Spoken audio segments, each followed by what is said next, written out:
बिस्मिल्लाहिर्रहमानिर्रहीम, अस्सलाम वालेकुम, गुड मॉर्निंग, सुबह बखैर। सिटी एट 10 में खुशामदीद। मैं हूँ महविश हबीब। आई होप सो कि आपके दिन का आगाज़ बेहतरीन हुआ होगा, बामकसद हुआ होगा और पुरसुकून हुआ होगा। ज़िंदगी में सेहत बहुत ज़्यादा ज़रूरी है।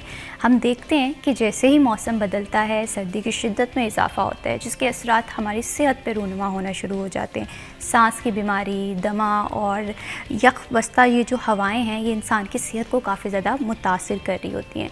और इसका दूसरा रुख देखें तो हम देखते हैं कि घरों में हीटर का इस्तेमाल बढ़ जाता है, अंगीठी जलाई जाती है, लकड़ियाँ जलाई जाती हैं। ऐसे में हादसात भी रूनुमा होते हैं। किस तरह से सर्दियों में अपनी सेहत का ख्याल रखना है, इस पर भी जी आज के प्रोग्राम में हम बात करेंगे। और इसके साथ साथ फैसलाबाद हमारा प्यारा शहर है, इस शहर के बेशुमार मसाइल हैं। अगर 8 बाज़ारों के मसाइल के हवाले से बात करें तो यकीनन ये 8 बाज़ार जो हैं ये फैसलाबाद की पहचान है, फैसलाबाद की सकाफ़त का एक हिस्सा है, फैसलाबाद का दिल है। जब ये 8 बाज़ार जो हैं इसके मसाइल हल नहीं होते तो यहाँ की जो बिज़नेस कम्युनिटी है उनका ये कहना है कि हमारा जो दिल है वो खून के आंसू होता है। तजावुज़ात के हवाले से हुकूमत पंजाब जो है वो काफ़ी सीरियस इनिशिएटिव भी ले रही है।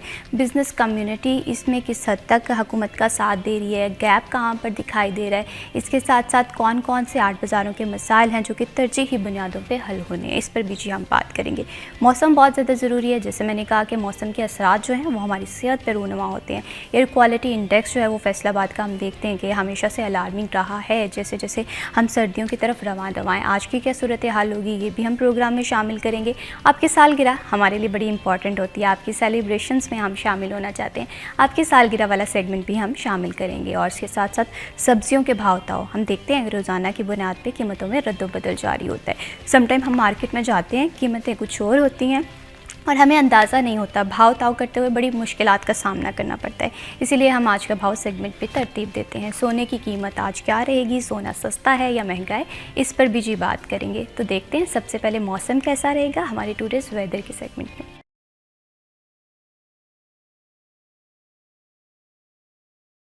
फैसलाबाद में सर्दियां जो हैं वो पूरी तरह से आ गई हैं। हम देख रहे हैं कि सुबह के औकात में भी काफ़ी ज़्यादा सर्दी महसूस होती है, रात के औकात में भी मौसम काफ़ी ज़्यादा ठंडा दिखाई देता है।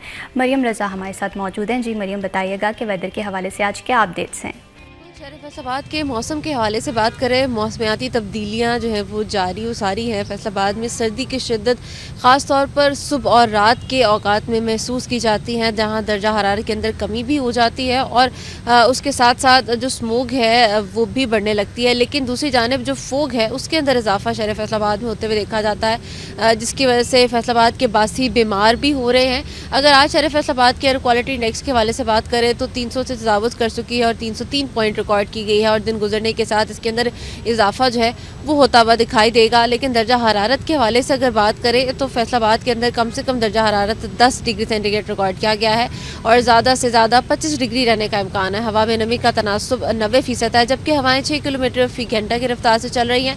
ये चलने वाली हवाएं शहर फैसलाबाद के मौसम को सर्द करती हैं और सर्दी का एहसास जो है वो भी बढ़ाती हैं। और रात के औकात में ख़ासतौर जहाँ स्मोक होती है तो वहीं फोग जो है वो भी महसूस की जाती है, क्योंकि सर्दी की शिद्दत बढ़ी है और दिसंबर जो है वो भी आधा गुजर चुका है। अगर शहर फैसलाबाद में बारिशों के हवाले से बात करें तो फैसलाबादी इस बात की दुआ करते दिखाई देते हैं कि बारिश ज़रूर हो जाए, क्योंकि खुश्क सर्दी की वजह से बीमारियां फैसलाबादियों को परेशान कर रही हैं। गला ख़राब, ज़ुकाम, खांसी जैसी बीमारियां फैल रही हैं और इसके साथ साथ जो स्मोक है वो भी बीमारियों की एक बड़ी वजह बन रही है, जिसकी वजह से आँखों में एलर्जी के साथ जो सांस की बीमारियाँ हैं वो भी मुब्तला हो रही हैं। इस वजह से तबी माहिरीन का कहना है कि एहतियात बहुत ज़्यादा ज़रूरी है। मास्क का इस्तेमाल करें, चश्मे का इस्तेमाल करें और इसके साथ साथ खुश्क मेवाजात का इस्तेमाल करें, गर्म खाने पीने की चीज़ों का इस्तेमाल करें ताकि ख़ुद को सर्दी की शिद्दत के साथ साथ स्मोक के जो असरात हैं उनसे भी बचाया जा सके। जी बहुत शुक्रिया मरियम रज़ा तफसीलात से आगाह करने के लिए। मौसम की शिद्दत से बचना है जी, SOPs को लाजमी फ़ॉलो करना पड़ेगा। हम देख रहे हैं कि SOPs को फ़ॉलो करने में फैसलाबादी थोड़ी सी कोताही कर रहे हैं। अगर आप SOPs को फ़ॉलो करेंगे आप देखेंगे कि इसके असरात जो हैं आपकी सेहत पे बड़े पॉजिटिवली असरअंदाज हो रहे हैं। तो सेहत बहुत ज़्यादा ज़रूरी है।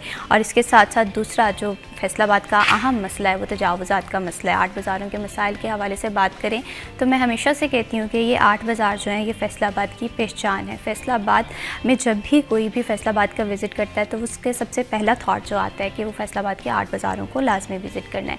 हुकूमत की जानिब से ये पॉइंट ऑफ व्यू इख्तियार किया जाता है कि हमने इन 8 बाज़ारों को स्टेट ऑफ द आर्ट बाज़ार बनाना है, लेकिन दूसरी जानिब हम देखते हैं तजावुज़ात का मसला भी वहीं पर मौजूद है, पार्किंग का मसला है, ये भी मसाइल हल उस तरह से नहीं हो पा रहे हैं। तो बिज़नेस कम्युनिटी इस हवाले से क्या इनिशिएटिव रखती है, प्रॉब्लम्स कहाँ पर हैं? हमने ये भी देखा कि माजी में ये बात की गई कि फैसलाबाद के 8 बाज़ार हैं, इनकी जो वायरिंग है इसे अंडरग्राउंड करना है, लेकिन इस सिलसिले में काम कहाँ तक पहुँचा है? क्या सिर्फ ये बातों की हद तक है या इंतज़ामिया इस पर काफ़ी ज़्यादा एक्टिव दिखाई दे रही है? इस पर जी बात करेंगे और इस टॉपिक पर गुफ्तगू करने के लिए हमें प्रोग्राम में ज्वाइन किया है आफ्ताब भट्ट साहब ने। जनरल सेक्रेटरी हैं अंजुमन ताजरान रेलवे रोड। बिज़नेस कम्युनिटी के मसाइल उजागर करने हो, शहर की खूबसूरती के हवाले से बात करनी हो, बड़ा अहम और इम्पोर्टेंट रोल प्ले करते हैं। आए खुशामदीद कहते हैं। अस्सलाम वालेकुम। कैसे हैं भट्ट साहब आप? जी फर्स्ट क्लास। बहुत शुक्रिया आपने प्रोग्राम के लिए वक्त निकाला और भट्ट साहब के साथ ही हमें ज्वाइन किया है सिटी 41 के रिपोर्टर फजील अहमद ने। आए खुशामदीद कहते हैं। अस्सलाम वालेकुम। कैसे हैं फजील आप? अल्हम्दुलिल्लाह मैं विशा, आप कैसे? अल्हम्दुलिल्लाह मैं बिल्कुल ठीक हूँ। Thank you so much for joining us in this programme. Bhatt साहब आपसे गुफ्तगू का आगाज़ करेंगे। कर सर्कुलर रोड में हमने देखा कि इंतज़ामिया की जानिब से तजावुज़ात के ख़िलाफ़ ऑपरेशन किया गया। बिज़नेस कम्युनिटी इस हवाले से क्या पॉइंट ऑफ व्यू रखती है? बहुत शुक्रिया जी। हम एज़ ताजर बरादरी, ताजर नुमाइंदे, हम तजावुज़ात के ख़िलाफ़ हैं। बिल्कुल सही। शहर हमारा है और शहर की खूबसूरती हमारी खूबसूरती है। बिल्कुल ऐसे ही।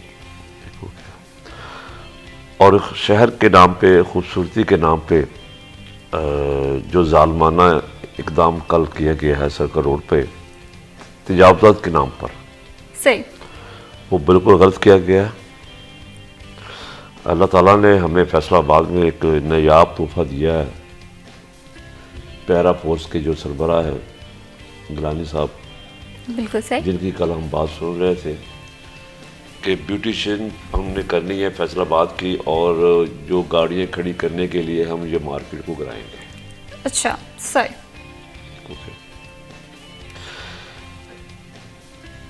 हम पुरानी हिस्ट्री में जाएं तो आपको बहुत चीज़ें वादियाँ नज़र आ जाएंगी। बहुत से लोगों को इसकी हिस्ट्री का भी नहीं पता। ठीक है। जब फैसलाबाद बना था ना तो सिर्फ 8 बाज़ारों तक महदूद था ये। बिल्कुल। उस वक्त के इंतज़ामिया ने देखा कि हमें शहर को बसाने के लिए यहाँ से मार्केटें भी मज़ीद बढ़ानी चाहिए। ठीक है। उसके बाद फिर वहाँ जहाँ हबीब बैंक है, सही, वहाँ एक अड्डा होता था गाड़ियों का, वो जाती थी ट्रांसपोर्ट, सुंदरी वगैरह उड़ीन करती थी। डाखाने में भी एक अड्डा होता था, वो जगह पर वो लाहौर से जो गाड़ियाँ आती थी अम्बरसर से वो वहाँ ठहरती थी। वक्त के साथ तब्दीली आई। हबीब बैंक की जगह जो थी वो उन्होंने वहाँ से अड्डे उठाकर वो जनरल स्टैंड चला गया और वहाँ जगह खाली थी, वहाँ पे उन्होंने हबीब बैंकों को जगह दे दी। सही, ठीक है, एज सही कीमतन। उसके सामने जो सड़क रोड की जो नाले के आगे जो मार्केट बनी थी जिसको इंतज़ामिया ने बसाया था, उनसे भी पैसे लेकर उन्होंने उनको जगह लाट कर दी। ठीक है। टोटल। उसके बाद निज़ाम चलता रहा। 85 में ये नाला था जो शुरुआत से चल रहा था, अमेरिकन अस्पताल से जो छोटी नहर है वहाँ से पानी गुजरता था, जाता था ज़रिए यूनिवर्सिटी को। बिल्कुल सही। जब मार्केटें बन गई तो वो पानी का फ्लो कम हुआ। ठीक है। उस वक्त जो 85 में इंतज़ामिया और ताजरान बरादरी बैठी, फैसला हुआ कि ताजर बरादरी जो है हमें एक नया खाला बना कर देंगे और ये जो जगह होगी हम इनको लॉट कर देंगे। ठीक है। बकायदा रिटर्न। ठीक है, एग्रीमेंट हो गया। उसके बाद ताजरों ने एक नया नाला जो मियाँ ट्रस्ट के साथ से गुजर कर ये जनाब जो है अपना कंपनी बाग, उसके साथ जो गुजर रहा है वह नया नाला बना दिया गया। ठीक है, बन गया। वो जगह ताजरों को लाट हो गई, उसकी रजिस्ट्री भी हो गई। ठीक है। ठीक हो गया। जब ये सिलसिला चल रहा था तकरीबन गुमटी चौक से चनौर बाजार तक तकरीबन कोई 250 दुकान है। बिल्कुल इसी तरह से। ठीक हो गया। अगर 250 दुकान में थे 10 या 11 लोगों ने अपनी नाहली की वजह से, कह लें सुस्त रवि की वजह से या हुकूमती इंतज़ामिया के जो बारगेनिंग की वजह से वो उसको पाया तकमील तक नहीं पहुँचा सके, तो उनका इतना जुर्म नहीं बनता था। उनका जुर्म बन ये था अगर उनकी दुकानें सील कर देते ठीक है। और उसके बाद उनके कहते भी आप अपनी जो रजिस्ट्री है वो मुकम्मल करें, ठीक है। फिर तो बात समझ आती थी। इतनी जल्दी में, इतनी उजरत में उन 12 दुकानों को गिराया गया। लेकिन भट्ट साहब हम देख रहे हैं तजावुज़ात के ख़िलाफ़ ऑपरेशन तो फरवरी से जारी है, इस साल के आगाज़ से, और अब हम देखें कि ये साल रैप अप हम कर रहे हैं, तो अभी भी बिज़नेस कम्युनिटी को टाइम चाहिए? नहीं, देखिए एक चीज़ होती है जी, अगर एक मार्केट बनी हुई है 10 दुकानों की या 15 दुकानों की, वहाँ वो जायज़ या नाजायज़ है, अगर उनको गिराएंगे तो वहाँ कोई ना कोई हुकूमत या इंतज़ामिया वहाँ कुछ चीज़, कोई प्लाजा या कोई ऐसा बना सकती है या पार्क बना सकती है, जो भी बना सकती है। बिल्कुल सही। अगर 250 दुकान में से अगर 10 दुकानें छोड़ के एक दुकान, फिर 10 दुकानें छोड़ कर एक दुकान, फिर 10 दुकानें छोड़ के एक दुकान, वो उनको गिरा देंगे, उस एक एक दुकान में हुकूमत इंतज़ामिया क्या बनाएगी? सही। 8 फुट चौड़ी और 20 फुट की लंबाई में वहाँ ना वो प्लाजा बन सकेगा, ना वहाँ पार्क बन सकेगा, ना वो रास्ता बन सकेगा। ठीक है। ठीक है। उनके जो कागजात थे वो प्रोसीजर में थे, ठीक है, प्रोसेस में थे, और एक दुकान थी जिसके आधी का उन्होंने रजिस्ट्री हो चुकी थी, आधी की रह गई थी। ठीक है। तो वो कल उनको कहा भी कि जो आधी रजिस्ट्री हो गई है, उन्होंने कहा ठीक है इसकी आधी को ना कराया जाए, आधी करा दी जाए। ठीक है। ये इंतहाई कह लो कि आप जालमाना, मैं तो कहूँगा उन्होंने इक़दाम किया। तो उनको इस तरह से फौरी तौर पर इसको बाकी देखो, अब वो 5 या 10 दुकानें गिरा दी गई, उससे जो बाकी दो दुकानें 200 से प्लस दुकानें, उनका क्या स्टेटस रह जाएगा? फिर बिल्कुल 40 साल पहले खबर लगी थी कि रेलवे रोड को गिरा दिया जाएगा, रेलवे रोड सड़क रोड को गिरा दिया जाएगा, एक खबर लगी थी डेली रिपोर्ट में। सही। उसका ये हुआ था कि हमारी मार्केट का रेट डाउन हो गया। ठीक है। और आज तक वो डाउन रहा। अभी 2-3 साल से हमारी साख मार्केट दोबारा की से बहाल बहाल हुई होना थी शुरू हुई है। थोड़ी सी, तो कल उसका भी इन्होंने ये इंतज़ाम करके उसका भी बेड़ा गर्क कर दिया। बट साहब आप ये सोचते हैं कि जो इंतज़ामिया है वो एतमाद में नहीं लेती है, मुतलका स्टेक होल्डर से मुशावरत नहीं करती है, ऑपरेशंस कर दिए जाते हैं, उसके कॉन्सिक्वेंसेस किस तरह से है, इस हवाले से बिजनेस कम्युनिटी के तहफ़्फ़ुज़ात है। फर्दर भी जी इस पर बात होगी, वक्त हुआ ब्रेक का, स्टे विद अस।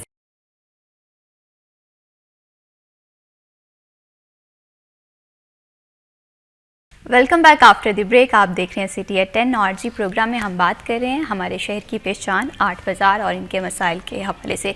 फजील, जैसे कि मैंने ब्रेक पे जाने से पहले बात की कि सर्कुलर रोड फैसलाबाद का बड़ा अहम बाज़ार भी है, ताजिर बरादरियों के लिए बहुत इंपॉर्टेंट है। कल के ऑपरेशन को आप किस तरह से देखते हैं? आया इंतज़ामिया की जानिब से ये ऑपरेशन ठीक था?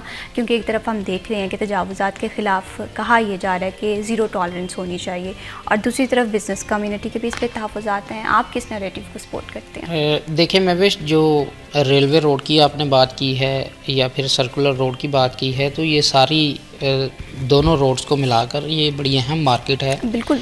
और ये सनतों के लिहाज से बड़ी अहमियत की हामिल है कि वहाँ पर जो मिल स्टोर्स हैं, आपकी जो टेक्सटाइल मिलें हैं, दूसरी मिलें हैं, बड़े बड़े स्टोर हैं वहाँ पर। उनके जो आप मशीनरी में इस्तेमाल होने वाले आपका मटेरियल है, वो बड़े बड़े गोदाम हैं वहाँ पर, और बड़ी फैसलाबाद टेक्सटाइल सिटी है, और इस शहर के लिहाज से सबसे अहम मार्केट है ये। और आप देखें कि आपको पता भी हो कि हमारा जो सारा दारोमदार है इस वक्त वो हमारी टेक्सटाइल पर है। बिल्कुल इसी तरह कि से हमारा टेक्सटाइल एक्सपोर्ट जो है वो पाकिस्तान की मईशत में 65% किरदार अदा करता है। तो आप ऐसी मार्केट को बग़ैर सोचे समझे इस तरह का सख्त आप एक्शन लें कि वहाँ पर दुकानों को गिराना ही शुरू कर दिया जाए। जिस तरह भाट साहब ने कहा था कि आप सील कर दें दुकान को, जुर्माने कर दें, आप सख्ती करेंगे जी, अपना जो प्रोसेस है रजिस्ट्री का उसको कंप्लीट करवाएं।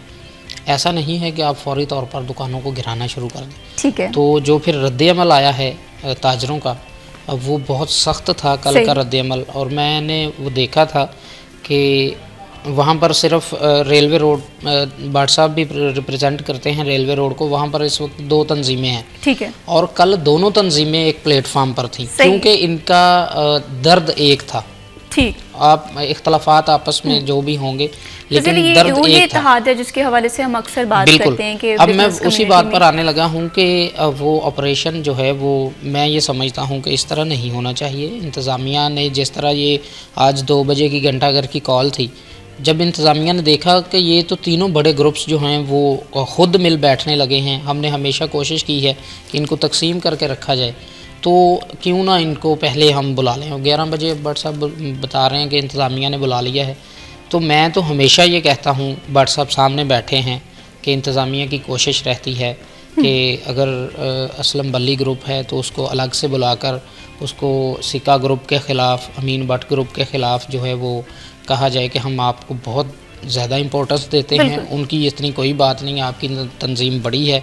फिर उनको अलग अलग बुलाकर ये कहा जाए कि हम आपको ज़्यादा इम्पोर्टेंस देते हैं, तो ये फिर ताजर तकसीम होते हैं जब, तो तब मार खाते हैं। भट्ट साहब को याद होगा, हमने तो सिर्फ पढ़ा है या सुना है कि ये तारीख़ है, हम छोटे थे तब। तो मुशर्रफ दौर के अंदर एक पूरा वफाकी बजट इस फैसलाबाद शहर के ताजरों ने वापस करवाया था।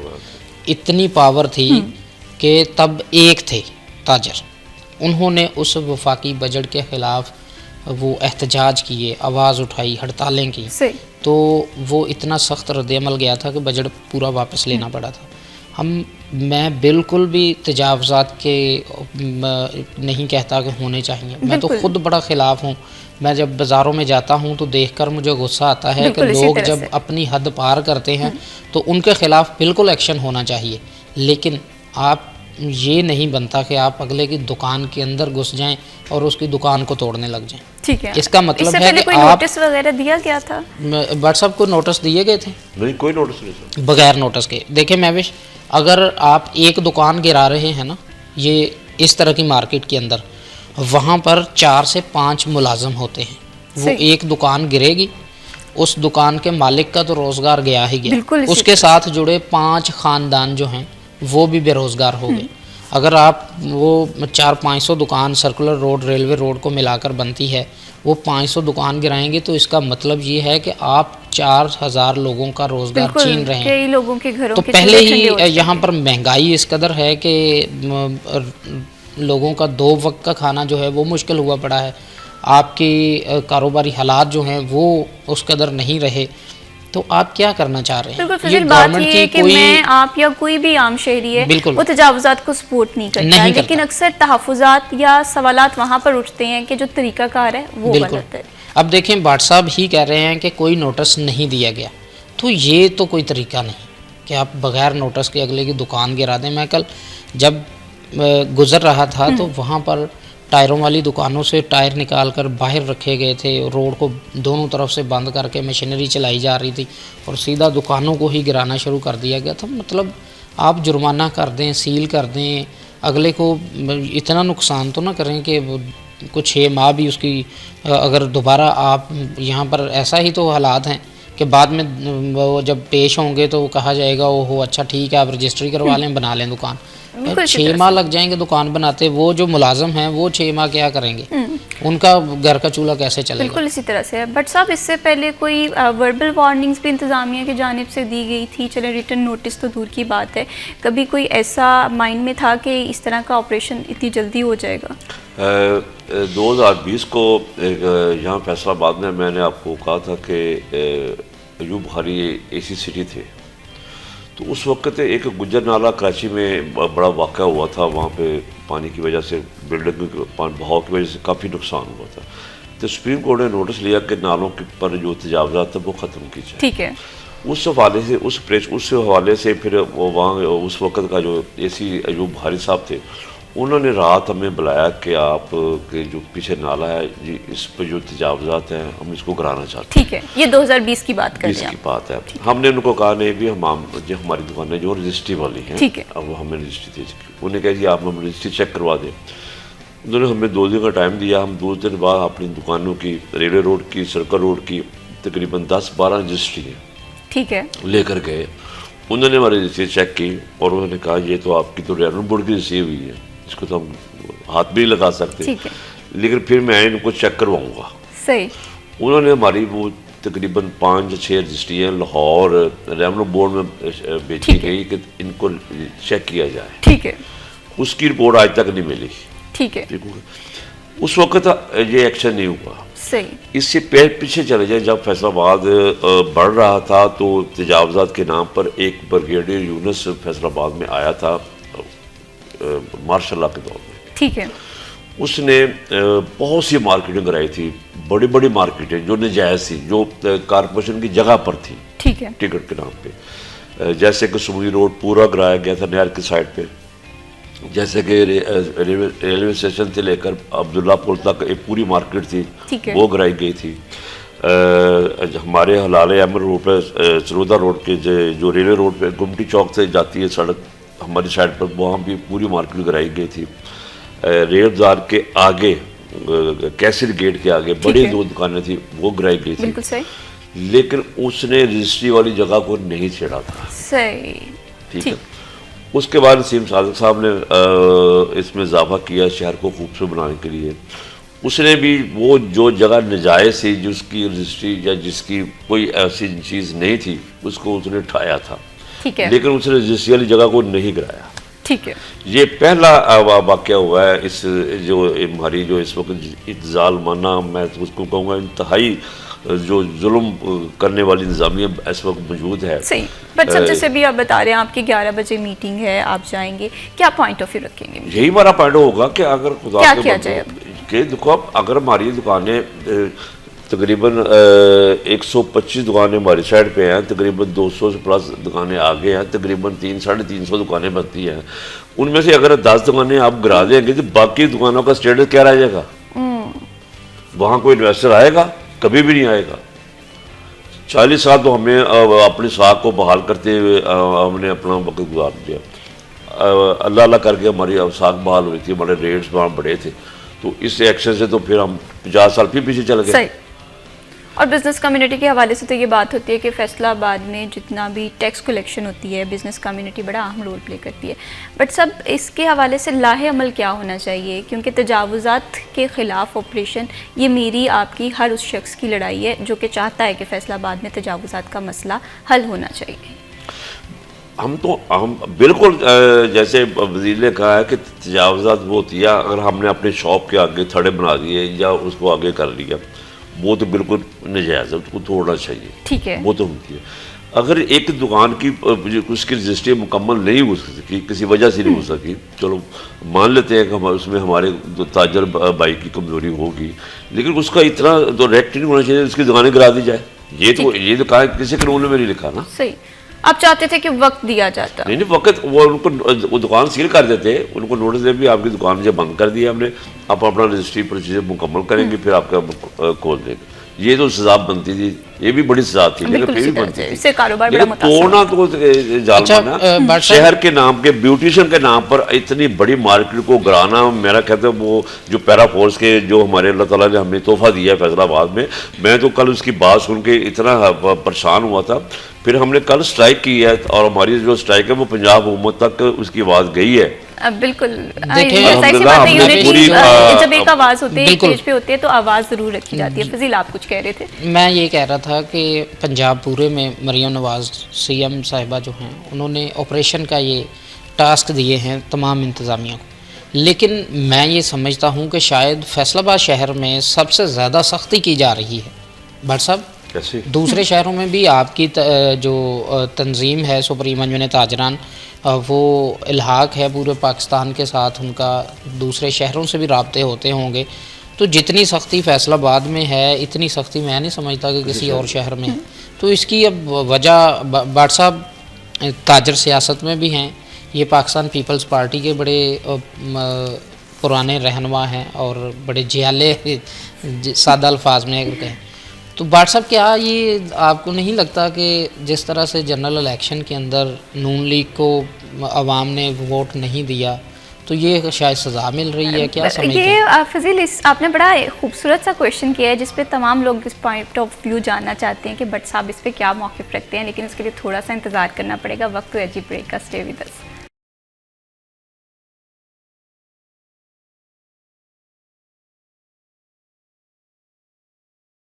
Welcome back after the break. आप देख रहे हैं सिटी एट 10 और प्रोग्राम में जी हम बात कर रहे हैं फैसलाबाद की पहचान, आठ बाज़ार और इनके मसाइल के हवाले से। बट साहब, ब्रेक पे जाने से पहले फ़ज़ील का जो सवाल था मैं उस पर आपका जवाब जानना चाहती हूँ कि फ़ज़ील के अकॉर्डिंग और आपके मुताबिक ये है कि फैसलाबाद में तजावुज़ात के ख़िलाफ़ या किसी भी ऑपरेशन के हवाले से ज़्यादा सख्ती की जाती है। आप इस हवाले से क्या सोचते हैं, क्या नैरेटिव है? ये सख्तियाँ अगर की जा रही हैं तो मुझे ये लगता है कि ज़ाहिर सी बात है फैसलाबाद को खूबसूरत बनाने के लिए की जा रही है, फैसलाबाद को बेहतरीन शहर बनाने के हवाले से की जा रही है, लेकिन आप इस हवाले से क्या पॉइंट ऑफ व्यू रखते हैं?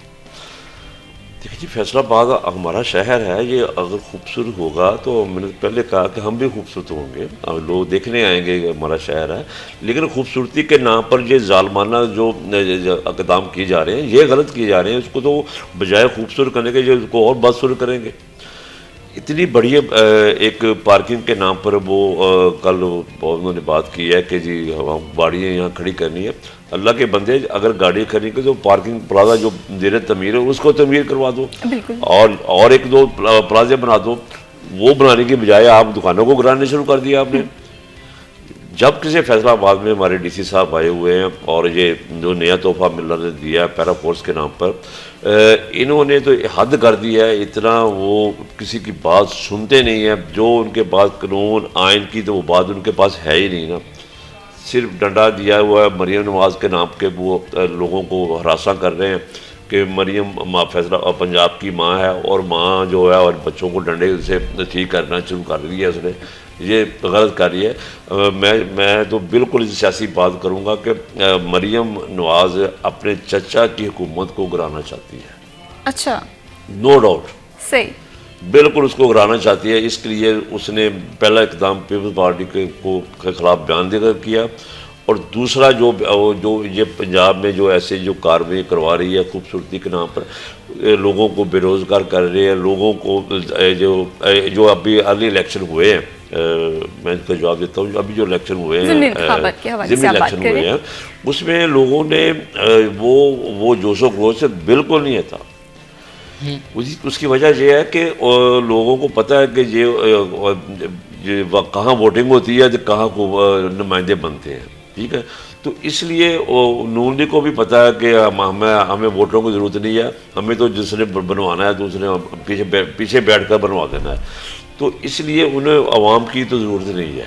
सही देखा यही जा रहा है कि मरीम बीबी को जो हमारी पंजाब की माँ का नाम का लक़ब दे रही है अपने आप को, उसने सतीली माँ जैसा सलूक शुरू कर दिया। इंतहाई बिल्कुल सतीली माँ जैसा सलूक अदा कर रही है। ऐसे नहीं ठीक होते। हमारी जो 70-80 साल से 75 साल से इस कौम को, जो बिगड़ी कौम को संवारने के लिए टाइम चाहिए। ठीक है, उन्हें ऑलरेडी हम लोग बहुत टाइम नहीं वेस्ट कर चुके हैं। हम देखते हैं कि जब भी बात होती है नज़्म ज़ब्त के हवाले से, कवानीन को फॉलो करने के हवाले से, हम फॉरेन कंट्रीज़ की एग्जांपल देते हैं। ठीक है, मैं आप जब भी कहीं पर बात होगी हम कहेंगे कि वो फ़लाँ मुल्क में इस तरह से नहीं है, लेकिन जब हम पे बात आती है, जब हमें रूल्स एंड रेगुलेशंस को फॉलो करना होता है, तो फिर हमें टाइम क्यों रिक्वायर्ड होता है? नहीं, देखो, तो यही बात है कि टाइम दिया जा रहा है आवाम को। पहले वो जिसने वो जो हम बाहर की मिसाल लेते हैं, पहले हुकूमत वो वसाइल तो आवाम को दे ना, पहले जो दे फिर उसके बाद उसको सख्ती करे। वो वसाइल दे नहीं रही, वो उनको जो चीज़ें जो वहाँ की तरक्की याफ्ता ममालिक की जो आवाम उनको देती है अपनी आवाम को, ये सहूलतें आवाम को दे ना पहले, उसके बाद वहाँ को सख्ती करे, उसके बाद डंडे मारे, उसके बाद कोड़े भी मारे, तो वो हमें काबिल कबूल होगा। वो हमें वसाइल दे नहीं रही, वो हमें वो सहूलतें मिल नहीं रही, तो आप सख्ती करके कहें कि आप उनकी तरह बन जाए। हम कैसे बने उनकी तरह? सही, ठीक, बिल्कुल। फजील, आपसे मैं जानना चाहती हूँ, फैसलाबाद का बड़ा पुराना और अहम मसला है पार्किंग का मसला। हमने देखा है कि 10 साल हो गए हैं इस शहर को पार्किंग प्लाजा जो है वो नसीब नहीं हुआ। मौजूदा सिचुएशन में, जैसे अभी भट्ट साहब कह रहे थे कि यहाँ पर पार्किंग के हवाले से जगह बनाई जाएगी, क्या देखते हैं, क्या ये मसले का हल नज़र आ रहा है आपको? देखें महविश, 8 बाज़ार हैं और हर बाज़ार के बाहर अगर पार्किंग प्लाजा बनाना है तो उसको आप कोई 30 से ज़रब दे लें तो वो 240 साल बनते हैं, फिर जाकर कहीं उम्मीद की जा सकती है कि पार्किंग प्लाजे कंप्लीट होंगे। ठीक है। क्योंकि आपके चनियोट बाज़ार के बाहर जो प्लाज़ा बन रहा है वो तकरीबन 11 साल हो चुके हैं उसको, और वो 11-12 सालों में कंप्लीट नहीं हो सका। और अब जो कमिश्नर फैसलाबाद आए हैं उन्होंने थोड़ा उसके ऊपर वर्किंग जो है वो शुरू करवाई है, तो उम्मीद करते हैं कि शायद थोड़ा बहुत इनके दौर के अंदर कंप्लीट हो जाएगा, थोड़ा बहुत, पूरा नहीं, क्योंकि ऐसी उम्मीद ही नहीं रखनी चाहिए जिसका आपको बाद में फिर पछताना पड़े। लेकिन फजील कहते हैं कि उम्मीद जो है वो हमेशा इंसान को पॉजिटिव रखनी चाहिए। देखिए, क्या पता कब हालात बदल जाए। उम्मीद सिर्फ अल्लाह ताला की ज़ात से रखनी चाहिए। ये जो इंसान से तो कोई उम्मीद आप सोचें बिना, अल्लाह ताला से उम्मीद रखनी चाहिए अच्छे की। लेकिन ये हमें नहीं लगता कि फैसलाबाद शहर के 8 बाज़ारों को पार्किंग प्लाजे मिलेंगे। जिस तरह भाट साहब ने कहा, ज़ुबैर गिलानी साहब ने कहा कि हम इस मार्केट को गिराएंगे तो हज़ारों ख़ानदानों को बेरोज़गार करेंगे, तो यहाँ पर गाड़ियाँ लगेंगी। ठीक है। ये आप देखें कि ये सोच है, ये प्लानिंग है कि इस क्या आप लोगों को बेरोज़गार करेंगे कि यहाँ पर गाड़ियाँ लगेंगी सिर्फ इसलिए कि आपसे पार्किंग प्लाजे नहीं बन रहे, आपसे मैनेज नहीं हो रहा। आप लोगों को बेरोज़गार ना करें, ये हुकूमत के ख़िलाफ़ एक लावा बन रहा है, ठीक है।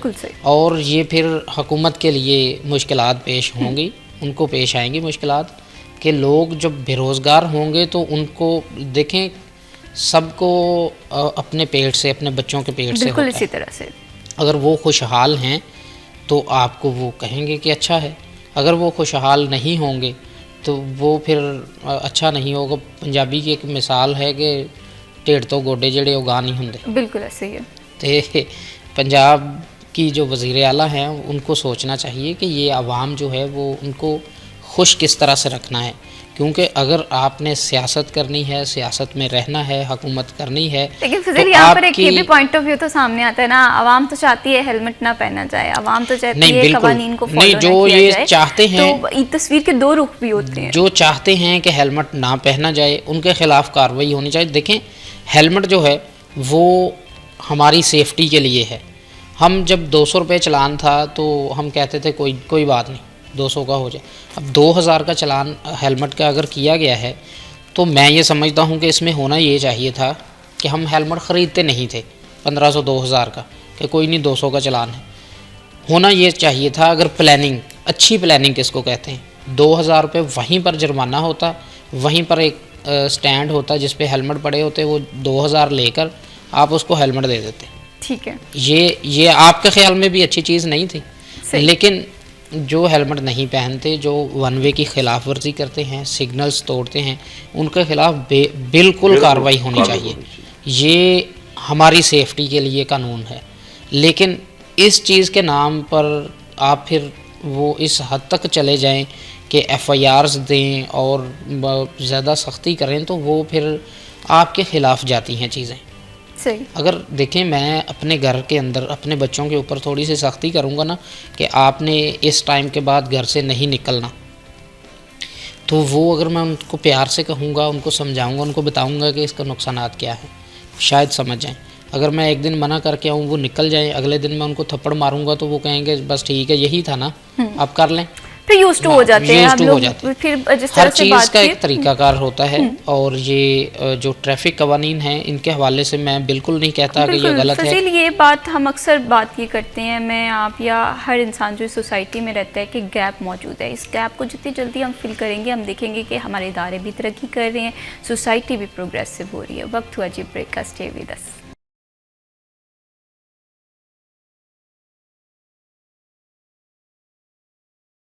Welcome back after the break. आप देख रहे हैं सिटी एट 10। बढ़ाते हैं जी प्रोग्राम को आगे और बात करते हैं सोने की कीमत के हवाले से। सराफा मार्केट में आज का गोल्ड रेट कुछ इस तरह से चल रहा है। सोने की कीमत आज हमें थोड़ी सी सस्ती होती हुई दिखाई दे रही है। आज के अगर रेट के हवाले से बात करें, आज का 1 तोला का रेट जो सराफा मार्केट में चल रहा है वो 4,47,700 रुपये है। 10 ग्राम की कीमत देखी जाए तो 3,83,837 रुपये में 10 ग्राम गोल्ड हमें दिखता है फ़रोख्त होते हुए। लेकिन हम देख रहे हैं अगेन मार्केट में बड़ी अनसर्टन सी सिचुएशन है। अगर गोल्ड की कीमत के हवाले से प्राइसेस के एनालिसिस किया जाए तो अभी भी बहुत सारे लोगों की पहुंच से दूर है। एक आम शख्स जिसकी क़ुव्वत ख़रीद बड़ी मिनिमम सी है, जिसके लिए घर का जो है रोज़गार चलाना वो बड़ा मुश्किल है, तो उसके लिए सोना जी पहुंच से दूर है। और इन्वेस्टमेंट के पॉइंट ऑफ व्यू के हवाले से भी अगेन वही अनसर्टन सी सिचुएशन है कि आया गोल्ड में इन्वेस्ट किया जाए या ना किया जाए। इन्वेस्टमेंट करने वाले अभी इसी सोच विचार में। करेंसी के रेट देख लेते हैं जी। आज के करेंसी के रेट कुछ इस तरह से हैं। सबसे पहले अगर यूरो की कीमत के हवाले से बात की जाए, यूरो की आज इंटरबैंक रेट्स कुछ इस तरह से चल रहे हैं। 326.40 रुपये में जो बाय किया जा रहा है और इसी तरह से 327.2 में फ़रोख्त किया जा रहा है।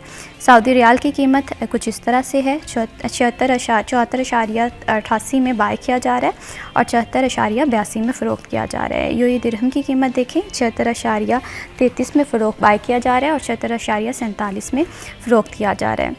यूके पाउंड की कीमत 373.6 है, इसमें बाय किया जा रहा है और 374.27 में फ़रोख्त किया जा रहा है। हम देख रहे हैं कि डॉलर की कीमत और जो हमारे पाउंड की कीमत है ये हमें मुस्तकम दिखाई दे रही है, स्टे दिखाई दे रहा है। लेकिन गोल्ड की कीमत के हवाले से अभी भी अनसर्टन सी सिचुएशन है। आने वाले दिनों में देखते हैं जी गोल्ड सस्ता होता है या महंगा होता है, और जो सोना ख़रीदने वाले लोग हैं वो तो यही उम्मीद लगाए बैठे हैं कि शायद गोल्ड जो है वो सस्ता होता हुआ दिखाई दे। ब्रेक पे जाने से पहले हम बात कर रहे थे 8 बाज़ारों के मसाइल के हवाले से। हम देख रहे हैं कि इनके मसाइल जो हैं वो अगर हल हो जाएंगे तो हमारा शहर जो है वो खूबसूरत भी हो जाएगा। 8 बाज़ारों का पुराना और अहम मसला था लटकती तारों का मामला। उस पर इंतज़ामिया ने मौक़िफ़ इख्तियार किया जी अब शहर को खूबसूरत बनाना है, अब शहर की खूबसूरती पे कंप्रोमाइज़ नहीं किया जाएगा, वायरिंग जो है वो अंडरग्राउंड की जाएगी। ये मामला कहाँ तक पहुँचा है इस पर बट साहब मैं जानना चाहती हूँ कि ज़ाहिर सी बात है जब भी हम हमारे शहर के हवाले से बात करते हैं सबसे पहली बात ये आती है कि हम हमारे शहर से बड़ी मोहब्बत करते हैं। ब्यूटिफिकेशन के हवाले से बात की गई कि लटकते तारों का मामला जो है वो हल किया जाएगा। इस प्रोजेक्ट पे काम हो चुका है, आप इसे किस तरह से देखते हैं? देखिए जी, ब्यूटिशन के नाम पे बिल्कुल हम उनके साथ हैं। शहर को खूबसूरत होना चाहिए और उसमें हमारा भी हम भी अपना किरदार अदा करेंगे इंशाल्लाह ताला। लेकिन खूबसूरती के नाम पर ख़ानदानों को उजाड़ना या कारोबार को तबाह करना ये भी मुनासिब नहीं। देखिए ठीक है, 8 बार अगर अंग्रेज़ ने बना दिया था अपने फ्लैग के नक्शे पे तो अच्छा किया, उसने हमें तोहफ़ा दिया। लेकिन अब वो जो हालात नहीं रहे, अब तो वो पूरा शहर एक कारोबारी हब बन चुका है। हमारे 8 बार खूबसूरत होंगे, बिल्कुल होंगे। वहाँ एक कारोबारी हब है, अगर ज़्यादा कारोबारी हब को उठाकर आप किसी और जगह शिफ्ट कर दें, ठीक है, तो इस 8 बारों को सिर्फ आज ब्यूटिशन के तौर पे इस्तेमाल करें तो फिर तो बात समझ में आती है। अगर आप कहें कि कारोबार भी वहाँ हो और वहाँ पे ब्यूटिशन के नाम पे जो पौधे भी लगा दिए जाएं तो फिर ये दोनों चीज़ें मैच नहीं करेंगी। ठीक है, दोनों चीज़ें एक जगह वैसे नामुमकिन तो नहीं है। होती है। फिर हम मिसाल देते हैं कि बाहर तरक्की याफ्ता ममालिक की, वहाँ उन्होंने बहुत पहले स्पेस दिया हुआ था। उनकी जो पुराने जो उनकी जो एक प्लानिंग होती है वो उनकी देर पर होती है। यहाँ हमारी तो प्लानिंग होती नहीं। आज एक डीसी आया, उसकी अपनी प्लानिंग है। अगर 2 साल बाद दूसरा डीसी आ गया या साल बाद हो गया, उसकी अपनी प्लानिंग है, उसने पुरानी प्लानिंग को हवा में उड़ा देना है। तो इस वजह से इतनी गुडमुड हो चुकी है, इतनी परेशानी हो चुकी है, आप किसी की बात को एग्री कर ही नहीं सकते। जो माशाल्लाह जो हमारे डीसी साहब फैसलाबाद में जब से तैनात हैं उस दिन से लेकर आज तक कारोबार वालों का उन्होंने बेड़ा गर्क कर दिया, कारोबार का सिस्टम तबाह कर दिया। ठीक है, वो कैसे? तो 8 बाज़ार अगर आप ब्यूटिशन करनी है तो उनको अच्छे तरीके से करें। बाज़ार बंद करने से उसको किला तो नहीं बना देना हमने। सही ना को अंदर कोई कस्टमर जाए तो ना वो अंदर से चीज़ खरीद कर वापस बाहर आए। बाय में प्लाजा बनाने हैं, बहुत सी जगह है। मैंने डीसी साहब को तजवीज़ दी थी, जो कार्डियोलॉजी के साथ जगह है, एक पुराना बाग होता था, लेडी बाग के नाम था, ठीक है, वो बहुत स्पेस जगह है। मैंने कहा कि आप उसको वहाँ पे आप प्लाजे बुला दें तो पूरे फैसलाबाद के शहर की और जो कचहरी की जो वो पार्किंग उसमें शिफ्ट हो जाएगी। कहने लगे जी हमने तो वहाँ बनाना है जो फूड के नाम पर, भी अब फैसलाबाद में पैसे फूड नहीं चल रहा तो आप वहाँ बनाकर क्या करेंगे? तो यही तो उनकी सोच है, तो खूबसूरती कहाँ से आएगी? ठीक है, ये ताजरों के साथ मिले, उनके साथ बैठे, उनको स्पेस है। उनको कारोबार भी चलने दें, फिर आप डोनेशन भी करें। बिल्कुल जाहिर सी बात है कि मुतल्लिका स्टेक होल्डर्स के साथ उन्हें एतमाद में लेना बहुत ज़्यादा ज़रूरी है। जब इनको सख्ती, जब इन पे परेशानी आती है तो फिर ताजरों को बुला लेते हैं। जब इनको ज़रूरत होती है, अगर इनको किसी चीज़ की ज़रूरत होगी फिर ताजरों को बुला लेते हैं और रात को भी उठा लेते हैं, या मुझे ज़रूरत है हमें वहाँ पर प्रोवाइड की जाए। तो ये ऐसी बात है, जब ताजरों को मुश्किल पेश आती है ये अपना दफ्तरों से भाग जाते हैं। कल सारा दिन यही हुआ ना, हमने प्रेशर रोकना चाहा लेकिन हमारे को इंतजामिया का बंदा नहीं मिल सका। सही। इसी साहब बात ही नहीं सुन रहे थे। वो भी अल्लाह ताला ने हमें तोहफा दिया। फैसलाबाद में 3 तोहफे हो गए हमारे पास, एक डीसी के नाम पे, एक पैराफोर्स के नाम पर और एसी के नाम पर। और मेरा लगता है ये तीनों जब तक रहेंगे, जब फैसलाबाद के ताजर, तो मेरा ख्याल है खुशहाल नहीं हो सकेंगे और ना ये कारोबार कर सकेंगे। फजील, आप इस हवाले से क्या कहते हैं? 8 बाज़ारों की खूबसूरती के हवाले से इनिशिएटिव लिए जा रहे हैं। फेस्को का जो अंडरग्राउंड सिस्टम है, इस हवाले से हम देख रहे हैं कि ये बड़ा पुराना और अहम मसला था, जो कि बिज़नेस कम्युनिटी का भी मसला था और जो लोग वहाँ ख़रीदारी की गर्ज से आते थे उनका भी ये मसला था। दुआ तो ये है महविश कि ये कंप्लीट हो जाए सारा प्रोसेस, जो अंडरग्राउंड कर रहे हैं इलेक्ट्रिसिटी वायर्स को, वो हो जाएं। क्योंकि अगर ये दोबारा से कोई स्पेस थोड़ी सी भी मिल गई तो ये फिर नहीं होगा और वही आग लगने के वाक़यात होंगे, जिस तरह से अमीनपुर बाज़ार में ये 2-3 दिन पहले वाक़या पेश आया। तो इस तरह से नुकसान एट द एंड जो है वो ताजर का होता है। बिल्कुल। अब यकीन करें कि ये जिस लेवल की आग लगती है 8 बाज़ारों के अंदर, किसी भी मार्केट में जब भी लगती है, जिन मुल्कों की मिसालें दी जाती हैं अफसरशाही की जानिब से अपने कमरों में बैठकर, उस मुल्क के अंदर इसके 10वें हिस्से के लेवल की आग भी लगी हो ना कम, तो वहाँ पर पूरी इंतज़ामिया हिल जाती है। बिल्कुल। वो उसका तोड़ निकालते हैं, वो एंड तक, जड़ों तक जाते हैं कि वजह क्या बनी, वो उसको ख़त्म करते हैं। यहाँ पर सामने पता होता है कि शटरों के ऊपर तारे हैं, ये शॉर्ट सर्किट हुआ है और इसकी वजह से ही आग लगती है, इसकी वजह से ही जानी और माली नुकसान होता है।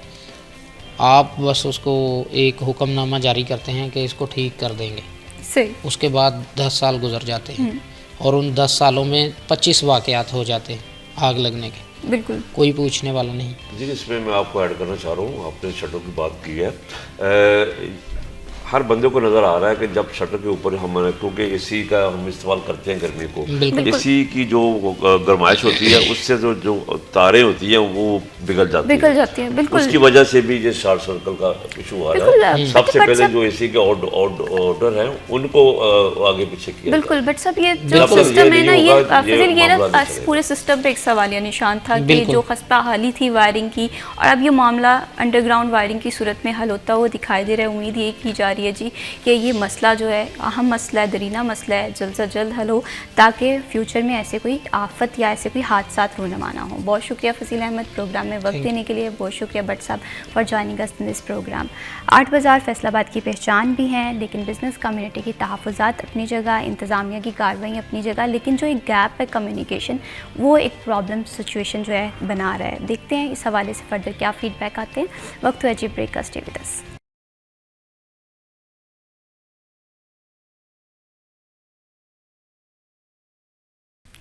Welcome back after the break. आप देख रहे हैं सिटी एट 10। बढ़ाते हैं जी प्रोग्राम को आगे और बात करते हैं सेहत के हवाले से। सेहत हज़ार नेमत है और अक्सर औकात जब ये सेहत हमारे साथ नहीं रहती, हमें इसकी कदर तब होती है। और जैसे ही मौसम बदलता है तो सबसे ज़्यादा असरात हमारी सेहत पर रूनुमा होते हैं, क्योंकि विंटर है। विंटर में हम देखते हैं कि जैसे जैसे टेम्परेचर कम होता हुआ दिखाई देता है, दमा, सांस की बीमारियाँ, फेफड़ों के मसाइल, ये इशू काफ़ी ज़्यादा बढ़ जाते हैं, जिसमें बहुत सारे इशूज़ हैं, जिसमें बहुत सारे फैक्टर्स हैं। घरों में हम अंगीठियाँ जलाते हैं, हीटर जलाते हैं, पुअर वेंटिलेशन सिस्टम होता है जो हादसात का भी सबब बन रहा होता है और दम घुटने के वाक़यात में भी इजाफा होता हुआ दिखाई देता है। किस तरह से सेहत का ख्याल रखा जाए, कौन सी बीमारी है इस सीज़न में जो अलार्मिंग है, जिस पे आप कंप्रोमाइज़ नहीं कर सकते, किस स्टेज पे डॉक्टर के पास जाना चाहिए, इस टॉपिक पे जी हम गुफ्तगू करेंगे। इस टॉपिक पे गुफ्तगू करने के लिए हमें प्रोग्राम में ज्वाइन किया है हमारे बड़े ख़ास और मौजूद मेहमान प्रोफेसर डॉक्टर ज़फ़र अली चौधरी साहब ने, वाइस चांसलर हैं फैसलाबाद मेडिकल यूनिवर्सिटी में, और इसके साथ साथ तालीमी मैदान में इनकी एक्सपर्टीज़ के हवाले से बात करें, मेडिकल में इनकी एक्सपर्टीज़ के हवाले से बात करें, तो एक स्ट्रॉन्ग और एक मोटिवेशन इनिशिएटिव रखते हैं। ये फैसलाबाद के लिए आए खुशामदीद कहते हैं। अस्सलाम वालेकुम। वालेकुम अस्सलाम। कैसे हैं प्रोफेसर साहब आप? बिल्कुल ठीक। बहुत शुक्रिया, आपने प्रोग्राम में वक्त निकाला प्रोग्राम के लिए, और इन्हीं के साथ हमें ज्वाइन किया है डॉक्टर इफ्तिखार ने। आप पल्मोनोलॉजिस्ट हैं, माहिर अमराज सीना, सांस, फेफड़ों के जितने भी अमराज आजकल हमें देखने में मिल रहे हैं, इनके इलाज में बड़ा इनिशिएटिव रखते हैं, बड़ा अहम रोल रखते हैं। आइए खुशामदीद कहते हैं। अस्सलाम वालेकुम। कैसे हैं डॉक्टर साहब आप? जी अल्हम्दुलिल्लाह। बहुत शुक्रिया प्रोग्राम में वक्त निकालने के लिए। सबसे पहले ज़फ़र अली चौधरी साहब आपसे ही गुफ्तगू का आगाज़ करेंगे। विंटर जैसे ही आती हैं बहुत सारे लोगों के लिए ये जो सीज़न है ये बड़ा अलार्मिंग होता है। हम देखते हैं कि हमारे हेल्थ के इश्यूज़ बढ़ जाते हैं, पीना पानी हम काफ़ी ज़्यादा कम कर देते हैं, स्मोक भी फैसलाबाद में है। तो आप क्या नोटिस करते हैं कि कौन कौन सी बीमारियाँ हैं जो विंटर में खुसूसन बढ़ जाती हैं? जी बहुत शुक्रिया। देखें, इस तरह है कि हम लोग ना एक इकोसिस्टम में रह रहे हैं, ठीक है। वो इकोसिस्टम क्या है कि हम इंसान हैं और हमारे साथ हैवानात भी हैं, प्लांट्स भी हैं, दरख्त और इसी तरह पहाड़ हैं। बिल्कुल। एक एनवायरनमेंट है जो बहुत रोल प्ले करती है। तो ये जो इसको कहते हैं इकोसिस्टम, से इसमें यह है कि हर चीज़ दूसरे पर मुतासर करती है। मसलन मौसम जो है उसका असर हमारे ऊपर होता है। जैसे ही मौसम चेंज होता है, गर्मियों से सर्दियों में तब्दील होता है और बहार आती है, हर मौसम जो है उसके साथ हम पे आएंगे। बिल्कुल ठीक है। इसी तरह मैं थोड़ा सी इस बात को बढ़ाऊंगा कि जो बीमारियां हैं जानवरों की वो भी हमें लग सकती हैं, ठीक है। और इसी तरह जो प्लांट्स हैं, दरख्त हैं, इनके पोलन्स हैं, वो पोलन्स भी हमें एलर्जी कर सकते हैं। तो हम इस इकोसिस्टम के अंदर रह रहे हैं ना, तो हमें हर एक को अपना अपना ख्याल करना है। बिल्कुल। हमने अपने आप को मौसमी असरात से भी बचाना है, हमने अपने आप को जानवरों से जो बीमारियां लगती हैं उनसे भी बचाना है, बिल्कुल सही। जो पौधों से और दरख्तों से, फूलों से लगती हैं उनसे भी बचाना है, ठीक है। तो इसमें हर कोई सर्वाइव कर रहा है और एक इको बैलेंस होना चाहिए। बिल्कुल सही। ये बात ठीक। जैसे ही गर्मियाँ गुजरती हैं और चली जाती हैं, उसके बाद मौसम चेंज होता है तो जो है टेम्परेचर लो होता है, ठीक है। और उसके साथ साथ क्या है, इंसान को गर्म कपड़े पहनने पड़ते हैं, अपने आप को प्रोटेक्ट करना पड़ता है, क्योंकि अदरवाइज़ तो सर्दी जो है अगर किसी को लग जाए बहुत ज़्यादा तो उसके भी असरात आपको पता है, जहाँ पे बर्फ़बारी होती है वहाँ पे क्या हालात हो जाते हैं। तो अपने आप को प्रोटेक्ट करने के लिए आपको गर्म कपड़े पहनने हैं, गर्म माहौल में रहना है, ये सारी चीज़ें आपको करनी पड़ती हैं। और अगर ना करेंगे तो लाजमी आप बीमार हो जाएंगे। बिल्कुल। तो सर्दियाँ जब आती हैं तो सबसे पहला जो इफ़ेक्ट होता है वो होता है हमारे जो सांस लेने में जितने भी अज़ा हमारे हैं इस्तेमाल हो रहे हैं, नाक से लेके फेफड़ों तक, इन सब पे वो ठंडी हवा असर करती है। जब वो ठंडी हवा असर करती है तो वहाँ पे एक इन्फ्लेमेशन या सोजिश होती है, जिससे क्या होता है, फ्लू होने के चांसेस बढ़ जाते हैं, जिससे क्या होता है, निमोनिया होने के चांसेस बढ़ जाते हैं, क्योंकि जहां पे भी सोजिश होगी वायरस आके वहां अटैक करेगा, बैक्टीरिया आके अटैक करेगा। और वो मरीज खास तौर पे जो पहले भी सांस की बीमारियों में मुब्तला हैं, जैसे किसी को दमा है या ऐसा है कि उनके फेफड़े जो हैं वो सिकुड़ गए हैं या फेफड़े उनके डैमेज हुए हुए हैं, ये मरीज बहुत जल्दी ये असरात जो है ना वो लेते हैं और बीमारी उनकी और ख़राब हो जाती है। नज़ला, ज़ुकाम, फिर आंखों में ये कंजक्टिवाइटिस जिसको हम कहते हैं, ये अक्सर आजकल बहुत फैला हुआ है, सर्दी की वजह से हो रहा है। फिर स्किन डिजीज़ेस बढ़ जाती हैं, ठीक है। तो ये सब असरात जब हमारे पास आते हैं, मरीज़ उनके ऊपर ये असरात जब उनको डैमेज करते हैं या बीमारी करते हैं, तो वो हमारे पास इमरजेंसी में आउटडोर के अंदर आते हैं, तो उनका इलाज करना हमारे लिए बहुत ज़रूरी हो जाता है। तो आज का प्रोग्राम ख़ास तौर पे जो आपने यहाँ पे हमें बुलाया है, हम आगाही देना चाहते हैं आवाम को कि जब मौसम तब्दील हो तो आपने कौन सी एहतियाती तदाबीर इख्तियार करनी है कि आपको ये सारी बीमारियां ना हों, बिल्कुल, और आप उससे बचें। क्योंकि वही बात जो है मैं हमेशा कहता हूँ यहाँ आपके प्रोग्राम में कि परहेज इलाज से बेहतर है, prevention is better than cure. तो अगर प्रिवेंटिव मेजर्स हम कर लेंगे तो हम ज़रूर इन बीमारियों से अपने आप को बचा सकते हैं, और अगर नहीं करेंगे तो फिर बीमार हो जाएंगे, अस्पताल आएंगे, आपको वहाँ पे रहना पड़ेगा, या बीमारी की सूरत में क्या होगा, आप अपनी जॉब से दूर रहेंगे, डिप्रेशन में चले जाएंगे। तो बेहतर ये है तंदुरुस्त रहने के लिए आप एहतियाती तदाबीर बिल्कुल इसी तरह से है। वो प्रोवर्ब है ना कि तंदुरुस्ती हज़ार नेमत है, ये तब तक हमें नहीं पता चलता जब तक हमारी सेहत जो है वो मुतासिर ना हो रही हो। डॉक्टर इफ्तिखार साहब, आपसे मैं ये जानना चाहती हूँ, जैसे हम विंटर के हवाले से बात करते हैं, दमा के पेशेंट्स के लिए ये सीज़न बड़ा ख़तरनाक भी होता है, उनका सर्वाइवल बड़ा मुश्किल हो जाता है, वो किस तरह से एहतियात करें? अच्छा, बेसिकली सर ने बड़ी अहम बात की इकोसिस्टम के हवाले से। मैं थोड़ा सा इस एस्थमा की मैनेजमेंट में भी इकोसिस्टम के कुछ फैक्टर्स लेके आना चाहता हूँ, जिसकी वजह से एस्थमा का कंट्रोल मुश्किल हो जाता है, और ओब्वियसली उनको हम कंट्रोल करेंगे तो वो बेहतर हो जाएगा। फॉर एग्जांपल जैसे कि सर्दियाँ आती हैं तो हमारी हाइड्रेशन स्टेटस कम हो जाता है, हम पानी कम पीते हैं। बिल्कुल। उसकी वजह से हमारी जो रतूबतें नॉर्मली हमारी सांस की नाली गीली रहती हैं, उसमें रतूबतें बन रही होती हैं, और ये जो एलर्जेंस या जरासीम को बाहर निकालने में बड़ी हेल्पफुल होती हैं। जब डिहाइड्रेशन होती है वो गाढ़ी हो जाती है, ठीक है, तो वो जो नॉर्मल मैकेनिज़्म है उनको निकालने का हमारे एयरवेज से, वो स्लो हो जाता है, और उसकी वजह से जो एलर्जेंस का या वायरसेस का जो भी इम्पैक्ट है वो बढ़ जाता है। ठीक है। ये एक फैक्टर है। सेकंड फैक्टर ये है कि ये जो सीज़न होता है, आपको पता होगा कि इसमें हवा का फ्लो बड़ा कम हो जाता है, हवा ज़रा स्टैगनेंट होती है। बिल्कुल। उसकी वजह से जो पोल्यूटेंट्स हैं, जो हमारी गाड़ियाँ तो वैसी चल रही होती हैं, बिल्कुल, फैक्ट्रीज भी वैसी चल रही होती हैं, तो वो पोल्यूटेंट स्टैगनेट रहते हैं एनवायरनमेंट में। आपने देखा होगा AQI इंडेक्स बढ़ जाता है। बिल्कुल। उसकी वजह से जब वो चीज़ें बढ़ती हैं तो पोल्यूटेंट्स जो कि हमारे एयरवेज को इरिटेट करते हैं, उसकी वजह से एस्थमा का कंट्रोल बड़ा मुश्किल हो जाता है। थर्ड फैक्टर है हमारी कंजेशन। लाइक जब सर्दियाँ आती हैं, हम एक छोटे कमरे में 10 लोग इकट्ठे बैठे होते हैं। बिल्कुल। ठीक है, उसकी वजह से जो इन्फेक्शंस एक बंदे से दूसरे बंदे को बड़ी इजीली ट्रांसमिट हो रही होती हैं, उसी इन्वायरमेंट में क्लोज एक दूसरे के करीब रह के। ठीक है। इसके अलावा थर्ड इसमें है, इसी मौसम में हम अपने कमरों को गर्म करने के लिए उसमें हीटर, अंगीठी या इस तरह की चीज़ों का यूज़ कर देते हैं, जो कि ऑक्सीजन लेवल को कम कर देते हैं। ये सारी चीज़ें हमारे एयरवेज को इरिटेट करती हैं, उसकी वजह से एस्थमा बढ़ जाता है। आपने देखा होगा कि आजकल जो कि पहले बड़ा अच्छा गर्मियों में, अक्सर लोग कहते हैं मैं गर्मियों में बड़ा अच्छा महसूस करता हूँ, और सर्दियों में आके सारी सर्दियाँ मेरी ऐसी गुजर जाती है।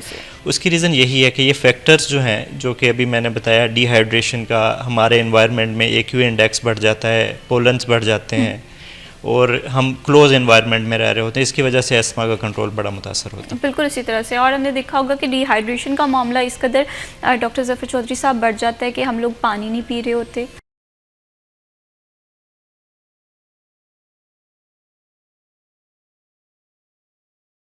Welcome back after the break. आप देख रहे हैं सिटी एट 10 और प्रोग्राम में जी हम बात कर रहे हैं सेहत के मसाइल के हवाले से। ब्रेक पे जाने से पहले हम बात कर रहे थे कि सर्दियों में बेशुमार सेहत के ऐसे मसाइल हैं जो कि हमें बढ़ते हुए दिखाई देते हैं। स्ट्रोक का खदशा भी बढ़ जाता है, ये क्यों बढ़ जाता है? डॉक्टर ज़फ़र अली चौधरी साहब, आप इसके हवाले से कुछ बता रहे थे। जी, मैं बता रहा था, देखें, फालिज या स्ट्रोक क्यों बढ़ जाता है? फिर पानी की कमी। ठीक है। जब पानी कम होता है तो आपके जो है ना ब्लड थिक हो जाता है। सही। जब ब्लड थिक हो जाता है तो फिर उसके जमने के चांसेस बढ़ जाते हैं। सही। इसलिए हम देख रहे हैं कि स्ट्रोक के पेशेंट बढ़ गए। सही। हम देखते हैं कि ब्लड प्रेशर बढ़ जाता है। बिल्कुल। उसकी वजह भी यही है, पानी कम पीते हैं और ऐसी चीजें खाते हैं जिसके अंदर नमकियात ज्यादा होती हैं।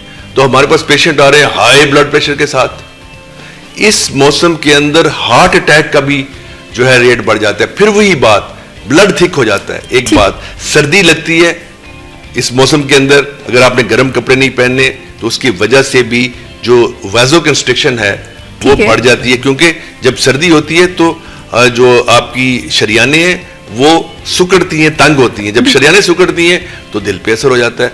इसलिए मैं पहले भी कह रहा था, ब्रेक में भी आपको कह रहा था कि अपने आप को वार्म रखें ताकि आपकी शरियानें सुगड़े ना। ठीक है। जो शुगर के मरीज हैं उनके पाँव की जो ब्लड सप्लाई है कम हो जाती है। हमारे पास आते हैं गैंग्रीन के साथ, सर्दियों में ज्यादा आते हैं। तो अब देखिए कि इस मौसम के कितने असरात हैं सेहत के ऊपर। मैंने आपको दिल की बीमारियों के बारे में बता दिया, आपको सांस की बीमारियों के बारे में बता दिया, आपको मैं किडनी की बीमारियों के बारे में बता दिया। अब मैं आगे चलता हूं, जोड़ों की बीमारियां बढ़ जाती हैं। सही, बिल्कुल, हड्डियों के मसाइल भी बढ़ जाते हैं। इसके बाद एक बहुत इंपॉर्टेंट चीज है मैडम, वो सुनने वाली है, स्किन की बीमारियां बढ़ जाती हैं। बिल्कुल। क्यों बढ़ जाती हैं? लोग नहाते नहीं है। ठीक है, लोग इसलिए नहाते नहीं है, या तो गर्म पानी अवेलेबल नहीं है, सही, या उन्हें नहाने की आदत नहीं है। ठीक है, वो 3-3, 4-4 दिन नहीं नहाते। ये तो मैं आम लोगों की बात करता हूँ। जो गरीब और देहात के लोग हैं वो तो जाहिर है उनके लिए बहुत मुश्किल है। जब वो नहीं नहाते तो जिस्म साफ नहीं होता, सारी स्किन डिजीज, स्केबीज और ये सारी बढ़ जाती है। हमारे पास मरीज स्किन की बीमारियों से ज्यादा आ रहे हैं आजकल। एक और बीमारी जिसका मैं आज जिक्र करना चाहूंगा, जिसके लिए मैंने खास तौर पे इस प्रोग्राम में आने के लिए मैंने ये जहमत की है, वो ये है कि जो शुगर के मरीज हमारे हैं ना, उनके भी मसाइल बढ़ जाते हैं। बिल्कुल ठीक है, वो क्या बढ़ते हैं? सबसे पहले मैंने आपको बताया था कि उनकी ब्लड सप्लाई जो है टोस को और पाँव की उंगलियों को वो कम हो जाती है, जिसकी वजह से गैंग्रीन के चांसेस बढ़ जाते हैं। ठीक है, दूसरा हमने ये देखा है कि जो हम वो नहाते नहीं हैं, उनको शुगर है, उनको साफ नहीं रखते। अगर बुजुर्ग हैं तो फर्ज बनता है उनके बच्चों का, उनके घर वालों का, कि उनको कम से कम एक दिन के बाद नहलाया जाए। तो क्या होता है कि खास तौर पे ये जो बगलें हैं हमारी, जिनको हम कम साफ रखते हैं, इसके अंदर पसीना आता है, और ये जो कच्चे हैं पाँव के, ये जो टांगों और पेट के दरमियान के जो ये जगह एक बनते हैं, फोल्ड बनता है, इस जगह इन्फेक्शन होता है, उसको हम कहते हैं फोर्नियर्स गैंग्रीन। सही मैडम यकीन मानिए कि पिछले 2-3 हफ्तों में हमारे पास कोई 25 मरीज आए हैं फोर्नियर गैंग्रीन के। और फोर्नियर गैंग्रीन में क्या होता है, वो सारी स्किन गल जाती है, काली हो जाती है, हमें सारी उसको निकालना पड़ता है, बड़ा बड़ा जख्म हो जाता है, मरीज की मॉर्बिडिटी बढ़ जाती है। तो मेरी दरख्वास्त है, जो मेरी बात सुन रहे हैं, कि अपने बुजुर्गों को, खास तौर पे जो शुगर के मरीज हैं, जो सांस के मरीज हैं, उनका एक्स्ट्रा ऑर्डिनरी ख्याल करना चाहिए, उनके माहौल को बेहतर करना चाहिए, उन्हें नहलाना चाहिए।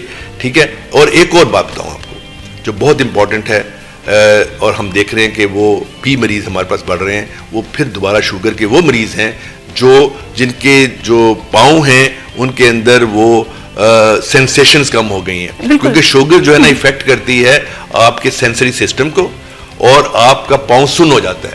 अगर वो कोई कील भी लग जाए, कुछ भी हो जाए, उन्हें पता ही नहीं होता। ठीक है, बिल्कुल उनकी हिस्स जो है खत्म हो जाती है महसूस करने की। होता क्या है, जब सर्दियां आती हैं, उन्हें सर्दी लगती है, तो उनके करीब हीटर रख दिया जाता है। बिल्कुल बहुत इंपॉर्टेंट बात कर रहा हूँ और अवाम के लिए कर रहा हूँ। हीटर रख दिया जाता है, और इसलिए रखा जाता है कि हमारे जो बुजुर्ग हैं, इनको अगर गर्माइश हो जाए, सर्दी ना लगे। बिल्कुल सर्दी अब वो इतना ज्यादा हीटर करीब कर दिया जाता है कि वो जो स्किन है उसकी पाँव की, जो तलवा है, उसको डैमेज कर देता है, उन्हें पता नहीं चलता। सही। आम आदमी तो अपने आप को पाँव के पीछे कर लेगा, क्योंकि तो उसे महसूस होता है। अच्छा, उनको महसूस ही नहीं हो रहा, और वो हीटर से उनके तलवे जो है ना जल जाते हैं, और जब कोई देखता हो ये तो जल गया, मरीज को तो कोई तकलीफ नहीं है, वो उठा के हमारे पास लेके आते हैं तलवे जले हुए। तो मैं गुजारिश करना चाहूंगा कि जरूर उनको वार्म रखिए कमरे को। ठीक है, और वार्म करने का एक और तरीका बहुत इंपॉर्टेंट है कि वहां पानी का एक टब होना चाहिए, ताकि वहां पे ह्यूमिडिफिकेशन हो। ठीक है, हम लोग कमरा गर्म करते हैं लेकिन उसको ह्यूमिडिफाई नहीं करते। जब ह्यूमिडिफाई नहीं करते तो सांस की तकलीफ बढ़ जाती है। ठीक है, तो जैसे डॉक्टर साहब ने कहा, ऑक्सीजन लेवल भी कम हो जाता है, थोड़ी सी वेंटिलेशन भी होनी चाहिए, ह्यूमिडिफिकेशन भी होनी चाहिए। और दूसरा ये है कि हीटर के लिए बहुत एहतियात कीजिए शुगर के मरीजों में, क्योंकि वो जब पाँव जला के आ जाते हैं, फिर हमारे पास कोई चॉइस नहीं होती। शुगर के पेशेंट्स के हवाले से तो ये भी बात की जाती है कि जख्म जो है वो जल्दी भरते नहीं हैं, और तो बहुत ज्यादा एहतियात फिर उनके पाँव काटने पड़ते हैं। तो ये 2-3 इंपॉर्टेंट बातें थी, सांस के हवाले से, शुगर के मरीजों के हवाले से, स्किन डिजीजेस के हवाले से, कि इस मौसम में खुद भी अपना ख्याल कीजिए, और ख़ास तौर पे छोटे बच्चों को बिल्कुल और बड़ों को। ये 2 एक्सट्रीम ऑफ एज हैं जिनको हमें करना चाहिए प्रोटेक्ट। बिल्कुल, इनमें क्योंकि कुव्वत मदाफ़त जो है वो बहुत कम होती है, और सबसे ज़्यादा बीमारियां जो हैं सर्दियों में अटैक भी इन लोगों पे करती हैं।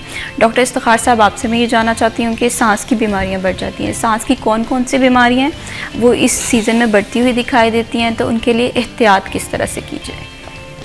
सबसे कॉमन जो आजकल के दिनों में जो कि तकरीबन हर एज ग्रुप को इफ़ेक्ट कर रहा है, वो नज़ला ज़ुकाम और गला ख़राब होना है। ठीक, उसकी रीज़न में तकरीबन वही है जो हमने ऑलरेडी डिस्कस किया। डिहाइड्रेशन है, पोल्यूशन का इफेक्ट बढ़ जाता है, वेंटिलेशन कम हो जाती है, और वायरल इन्फेक्शंस बड़ी जल्दी कम्युनिकेट करते हैं ड्यू टू क्लोज एनवायरनमेंट। ठीक है, इसी तरह नमूनिया नमूनिया अक्सर आपने भी सुना होगा कि जिसको कहते हैं ठंड लग जाना, अक्सर उसको इस तरह डिस्क्राइब कर देते हैं। नमूनिया का रिस्क बढ़ जाता है। नमूनिया का रिस्क 2 एज ग्रुप्स में बढ़ता है, छोटे बच्चों में जो कि 5 साल या उससे कम के होते हैं, या हायर एज ग्रुप में जो कि 60 ईयर्स अबव वाले ग्रुप होते हैं। इन दोनों एजेस में क्यों बढ़ जाता है, उसकी रीज़न ये है कि दोनों में इम्यूनिटी कम होती है रिलेटिवली टू एडल्ट्स। दोनों ओल्ड एज में हमारा जो इम्यून सिस्टम है वो थोड़ा वीक होना शुरू हो जाता है। अमूमन अक्सर न्यूट्रिशन लेवल भी कम हो जाता है, ओल्ड एज में कम खाते पीते हैं। ठीक है। इसी तरह ओल्ड एज में जो क्लियरेंस मैकेनिज्म है हमारे अपर एयरवेज का, वो डिस्टर्ब होता है। सिलिया जो कि बाल लाइक छोटे छोटे स्ट्रक्चर्स हमारे एयरवे को क्लियर करते हैं, उनकी मूवमेंट स्लो हो जाती है। ठीक है। और डिहाइड्रेशन अक्सर उनका ख्याल नहीं रखते। तो ये सारी चीज़ें जो कि उनमें नमूनिया का रिस्क बढ़ जाती है, और नमूनिया उनमें तकरीबन 5 to 12 टाइम्स मोर डेंजरस है as compare to adults, younger adults, के उनमें मोर्टेलिटी, उनसे डेथ होने के चांसेस बहुत ज़्यादा होते हैं। थर्ड चीज़ जो कि इस एनवायरनमेंट में बढ़ जाती है वो ब्रोंकाइटिस है। ब्रोंकाइटिस इवन जो कि allergy asthmatic patients and non asthmatic patient जो कि एलर्जी जिनको नहीं होती, दोनों में बढ़ रहा होता है। ठीक है। उसकी रीज़न 2 हैं। अगेन हमारे इस आजकल के एनवायरनमेंट में जो स्टैगनेंट एयर की वजह से पोल्यूशन बढ़ जाती है, नंबर 1 वो है स्मोक, जैसे बिल्कुल गुजरी है। स्मोक में ब्रोंकाइटिस, सांस की नालियों की सोजिश बहुत ज़्यादा बढ़ जाती थी। सेकंड वायरल इन्फेक्शंस हैं जो कि इन्फ्लुएंजा वायरस इस सीज़न में बहुत ज़्यादा है, हर तकरीबन साल इन दिनों बढ़ जाता है। ब्रोंकाइटिस की अलामात में वही खांसी और बलगम का रहना है। ठीक है। वाइटिश कलर की बलगम आना शुरू हो जाती है और खांसी रहना शुरू हो जाती है। फोर्थ में एस्थमा जो कि ऑलरेडी बड़ा अच्छा कंट्रोल जा रहा होता है, वो अनकंट्रोल होना शुरू हो जाता है। तो उसकी भी सेम फैक्टर्स हैं जो हमने ऑलरेडी डिस्कस किए हैं। निमोनिया से कैसे बच्चों को बचाया जाए, क्योंकि पेरेंट्स का मेन कंसर्न यहीं पर आता है कि छोटे बच्चे होते हैं, उनके लिए एहतियात तो कर रहे होते हैं, लेकिन फिर भी कहीं ना कहीं थोड़ी सी कोताही जो है वो बच्चे की सेहत को मुतासर करती है। जो इसमें सबसे अहम है, अगेन उनकी डाइट का ख्याल रखें। सबसे पहले तो हाइड्रेशन स्टेटस बेहतर ठीक है। सेकंड, कंजेस्टेड एनवायरनमेंट से बचें, अपने घरों की वेंटिलेशन ठीक रखें। थर्ड सबसे अहम जो कि गवर्नमेंट ने भी इनिशिएटिव लिया है कि उनको निमोकोकल वैक्सीन्स भी लगती हैं जो कि तकरीबन अब मस्ट है, वो वैक्सीनेशन उनकी होनी चाहिए। और ऐसी पॉपुलेशन या ऐसे बच्चे जिनको ऑलरेडी एस्थमा या एलर्जी का कंपोनेंट है मौजूद, उनमें इवन इन्फ्लुएंजा वायरस की भी वैक्सीन उनको हर साल लगनी चाहिए। ठीक है। और इसके अलावा hygiene very important in the children. होता यह है कि उनको सर्दी की वजह से हल्का फुल्का ज़ुकाम हो जाता है, वो वही गंदे हाथ अपने चेहरे और नाक पे लगाते रहते हैं, और वो सारी की सारी फिर बैक्टीरियल इन्फेक्शन में कन्वर्ट होती है, और लेटर ऑन उनको चांसेस हो जाते हैं नमूनिया के। ठीक है। और नमूनिया की अलामत जो है, अक्सर औकात हमारी फैमिली में भी ये केस हो गया कि नमूनिया की प्रॉब्लम जो है उसे डायग्नोस करते करते पेरेंट्स ताख़ीर कर देते हैं, और जैसे आपने बताया कि ये जो बीमारी है ये जानलेवा भी है, तो किस तरह से पेरेंट्स इस चीज़ को at the initial stage analysis कर सकते हैं ताकि उनके पास डॉक्टर तक की रसाई जो है इसका वक्त बन जाए। अच्छा, नमूनिया की जो सबसे बेसिक अलामत है वो बुखार, उसमें अक्सर तेज़ बुखार होता है अलॉन्ग विद खांसी और चेस्ट पेन। ठीक है। खांसी के साथ बलगम भी हो सकती है, और चेस्ट पेन अक्सर पेशेंट उसके साथ प्रेजेंट करता है। अगर इसके साथ ये है बेसिक अलामत, अगर नमूनिया थोड़ा वर्सन हो जाए तो सांस का मसला बनना शुरू हो जाता है। ठीक है। तो ऐसे बच्चे जो कि कंप्लेंट कर रहे हैं, उनके खांसी और बलगम ठीक ना हो रही हो, और जो थोड़े बड़े बच्चे जो कि कंप्लेंट खुद भी कर सकते हैं चेस्ट पेन की, इस सूरत में फ़ौरन डॉक्टर के पास जाना चाहिए ऐसे पेशेंट में जिनकी खांसी बलगम ना ठीक हो रही हो। ठीक है। और ऑब्वियसली अगर सांस का मसला बन रहा हो तो फिर तो ये अर्जेंट है कि एज सुन एज पॉसिबल आप किसी डॉक्टर को दिखाएं जो कि उसकी कॉज ढूंढे कि ये नमूनिया है या हाइपर एक्टिव एयरवे डिजीज़ या एलर्जी का प्रॉब्लम है। बिल्कुल इसी तरह से एहतियात बहुत ज़्यादा ज़रूरी है। हम देखते हैं, मैं जब भी घर से बाहर निकल रही होती हूँ, हम ये बात तो करते हुए दिखाई देते हैं कि फैसलाबाद में एयर क्वालिटी इंडेक्स जो है वो काफ़ी ख़तरनाक हद तक बढ़ चुका है, स्मोक बहुत ज़्यादा है, हम एक जहरलूद फ़िज़ा में सांस ले रहे हैं, लेकिन इसके बावजूद कितने लोग हैं जो SOPs को फॉलो करते हैं, कितने लोग हैं जो मास्क का इस्तेमाल करते हैं, कितने लोग हैं जो कि गैर ज़रूरी तौर पे घर से निकलने से गुरेज़ करते हैं। ऐसे बेशुमार मामला हैं जिसमें मैं समझती हूँ कि हमारी रिस्पॉन्सिबिलिटी भी उतनी ही बनती है जितनी डॉक्टर्स की है या हस्पतालों की। फर्दर भी हम बात करेंगे कि सर्दियों के हवाले से कौन सी बीमारियाँ बढ़ जाती हैं, कैसे एहतियात की जाए, खुराक का ख्याल किस तरह से रखा जाए। वक्त हुआ जी ब्रेक का, स्टे विद अस।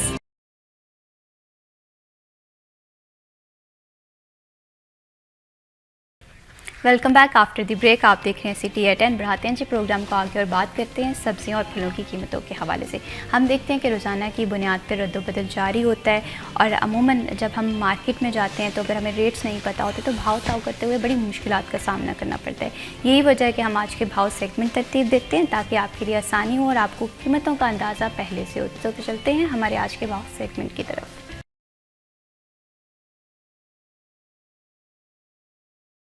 फसी नकवी हमारे साथ मौजूद हैं। जी फसी नकवी, आज आप मार्केट में क्या सिचुएशन देख रहे हैं फलों, सब्जियों और चिकन की कीमत को लेकर?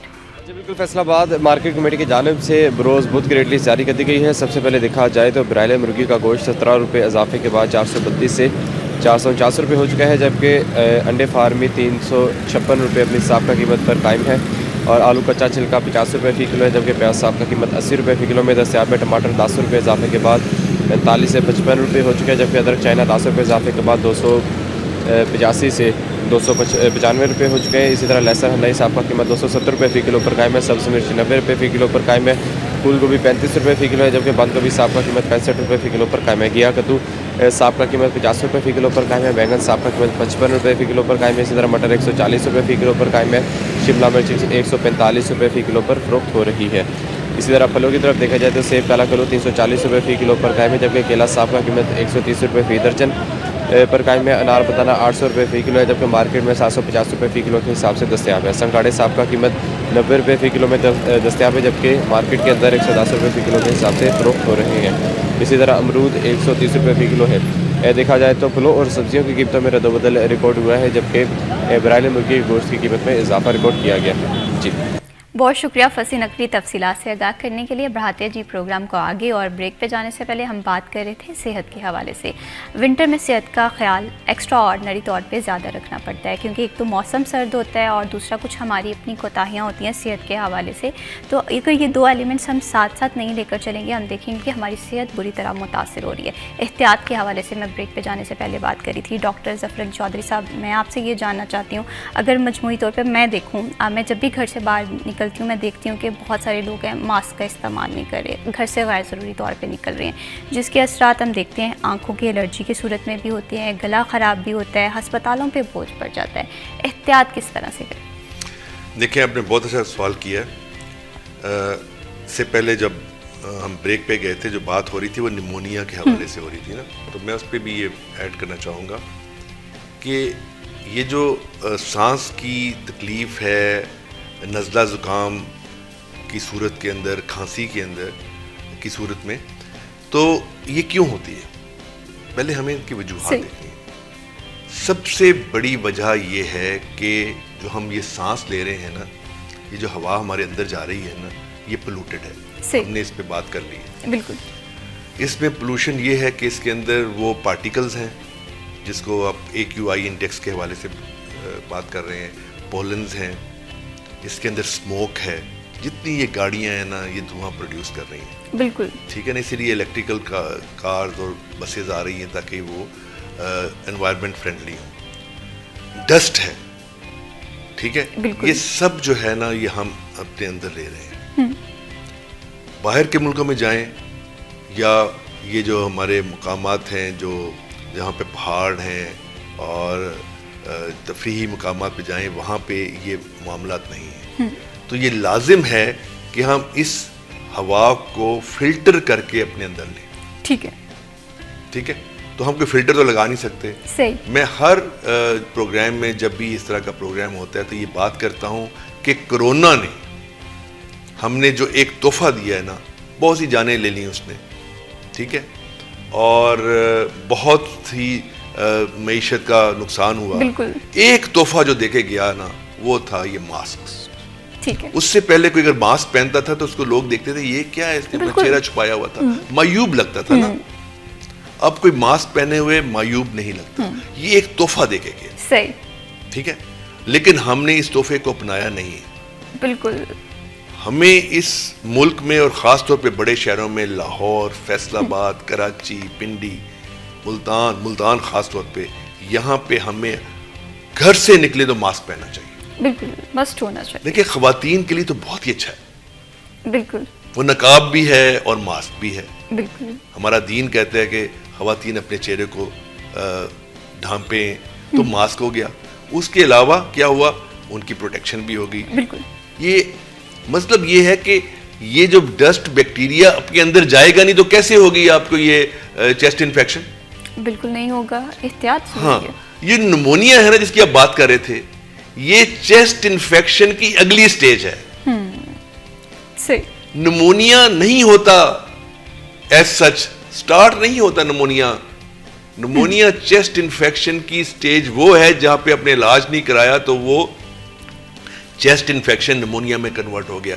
तो निमोनिया से बचना है तो क्या करना है? एहतियात करनी है, पहली मास्क बात इस्तेमाल कि करना मास्क का जी। इस्तेमाल करना है, गंदी हवा अंदर ना जाए। नंबर 2, अगर आपको चेस्ट इन्फेक्शन होता है तो उसका इलाज करवाना है 4-5 दिनों के अंदर। अगर आपने नहीं करवाया, और ख़ास तौर पे अगर आप बच्चा है या कम उम्र के लोग हैं या ज़्यादा उम्र के हैं, उनको निमोनिया होगा। तो ये बात, तो वही बात, परहेज इलाज से बेहतर है। ठीक है, तो वेल वेंटिलेटेड घरों में रहिए, बाहर जाएं, मास्क का इस्तेमाल कीजिए। हमारी जो गाड़ियां हैं और बसेस हैं ये डस्ट प्रूफ नहीं है। ठीक है। ठीक है, बहुत बड़ी बड़ी गाड़ियां होंगी जो बहुत महंगी हैं। ठीक है, हो सकता है उनमें से हवा फिल्टर होके आती हो, अदरवाइज जो आम गाड़ियां हैं ना, ये डस्ट प्रूफ नहीं है, यहाँ भी डस्ट आती है। तो मैं तो यही कहूँगा कि मोटरसाइकिल वाले को तो 100% पहननी चाहिए, साइकिल वाले को 100% पहननी चाहिए, बसेस में ट्रैवल करने को पहनना चाहिए, बल्कि गाड़ियों में भी जो लोग बैठे हैं वो भी मास्क पहने, ताकि ना गर्द आलूद हवा अंदर आए, ना जरासीम आलूद हवा अंदर आए, आपके अंदर हवा आए, फिल्टर होके आए, आपके फेफड़े सेहतमंद रहें। और एक और बात बताऊं, कभी कभी हम ऑपरेशन करते हैं ना फेफड़ों का, तो जब चेस्ट खोलते हैं और फेफड़े देखते हैं तो मैडम आप हैरान होंगी, मैंने 40 साल की उम्र, 30 साल की उम्र के फेफड़े जो है ना, काले फेफड़े देखे। काले फेफड़े जिनको बिल्कुल पिंक होना चाहिए ना, वो काले हैं। अगर 30-40 साल की उम्र में फेफड़े काले हो गए तो मुझे बताइए कि जाके 70-80 में उसका क्या हाल होगा। तो जितने भी आपके ऑर्गन्स डैमेज होते हैं, खा वो फेफड़े हो, खा वो आपकी किडनी हो या दिल हो, आपकी उम्र उसी तरह कम होती चली जाती है और बीमारी बढ़ती है और फिर आप नकारा हो जाते हैं। बिल्कुल इसी तरह से। और हमेशा हम ये बात करते हैं कि जब हम यंग होते हैं तब हमें नहीं पता चल रहा होता कि हमारी सेहत किस कदर मुतासिर हो रही है। जैसे जैसे हम आगे ज़िंदगी में बढ़ते हैं, हमारी उम्र बढ़ती हुई दिखाई देती है, तो एज फैक्टर के साथ साथ तमाम बीमारियां जो हैं वो सर उठाने लगती हैं। वक्त हुआ जी ब्रेक का, स्टे विद अस।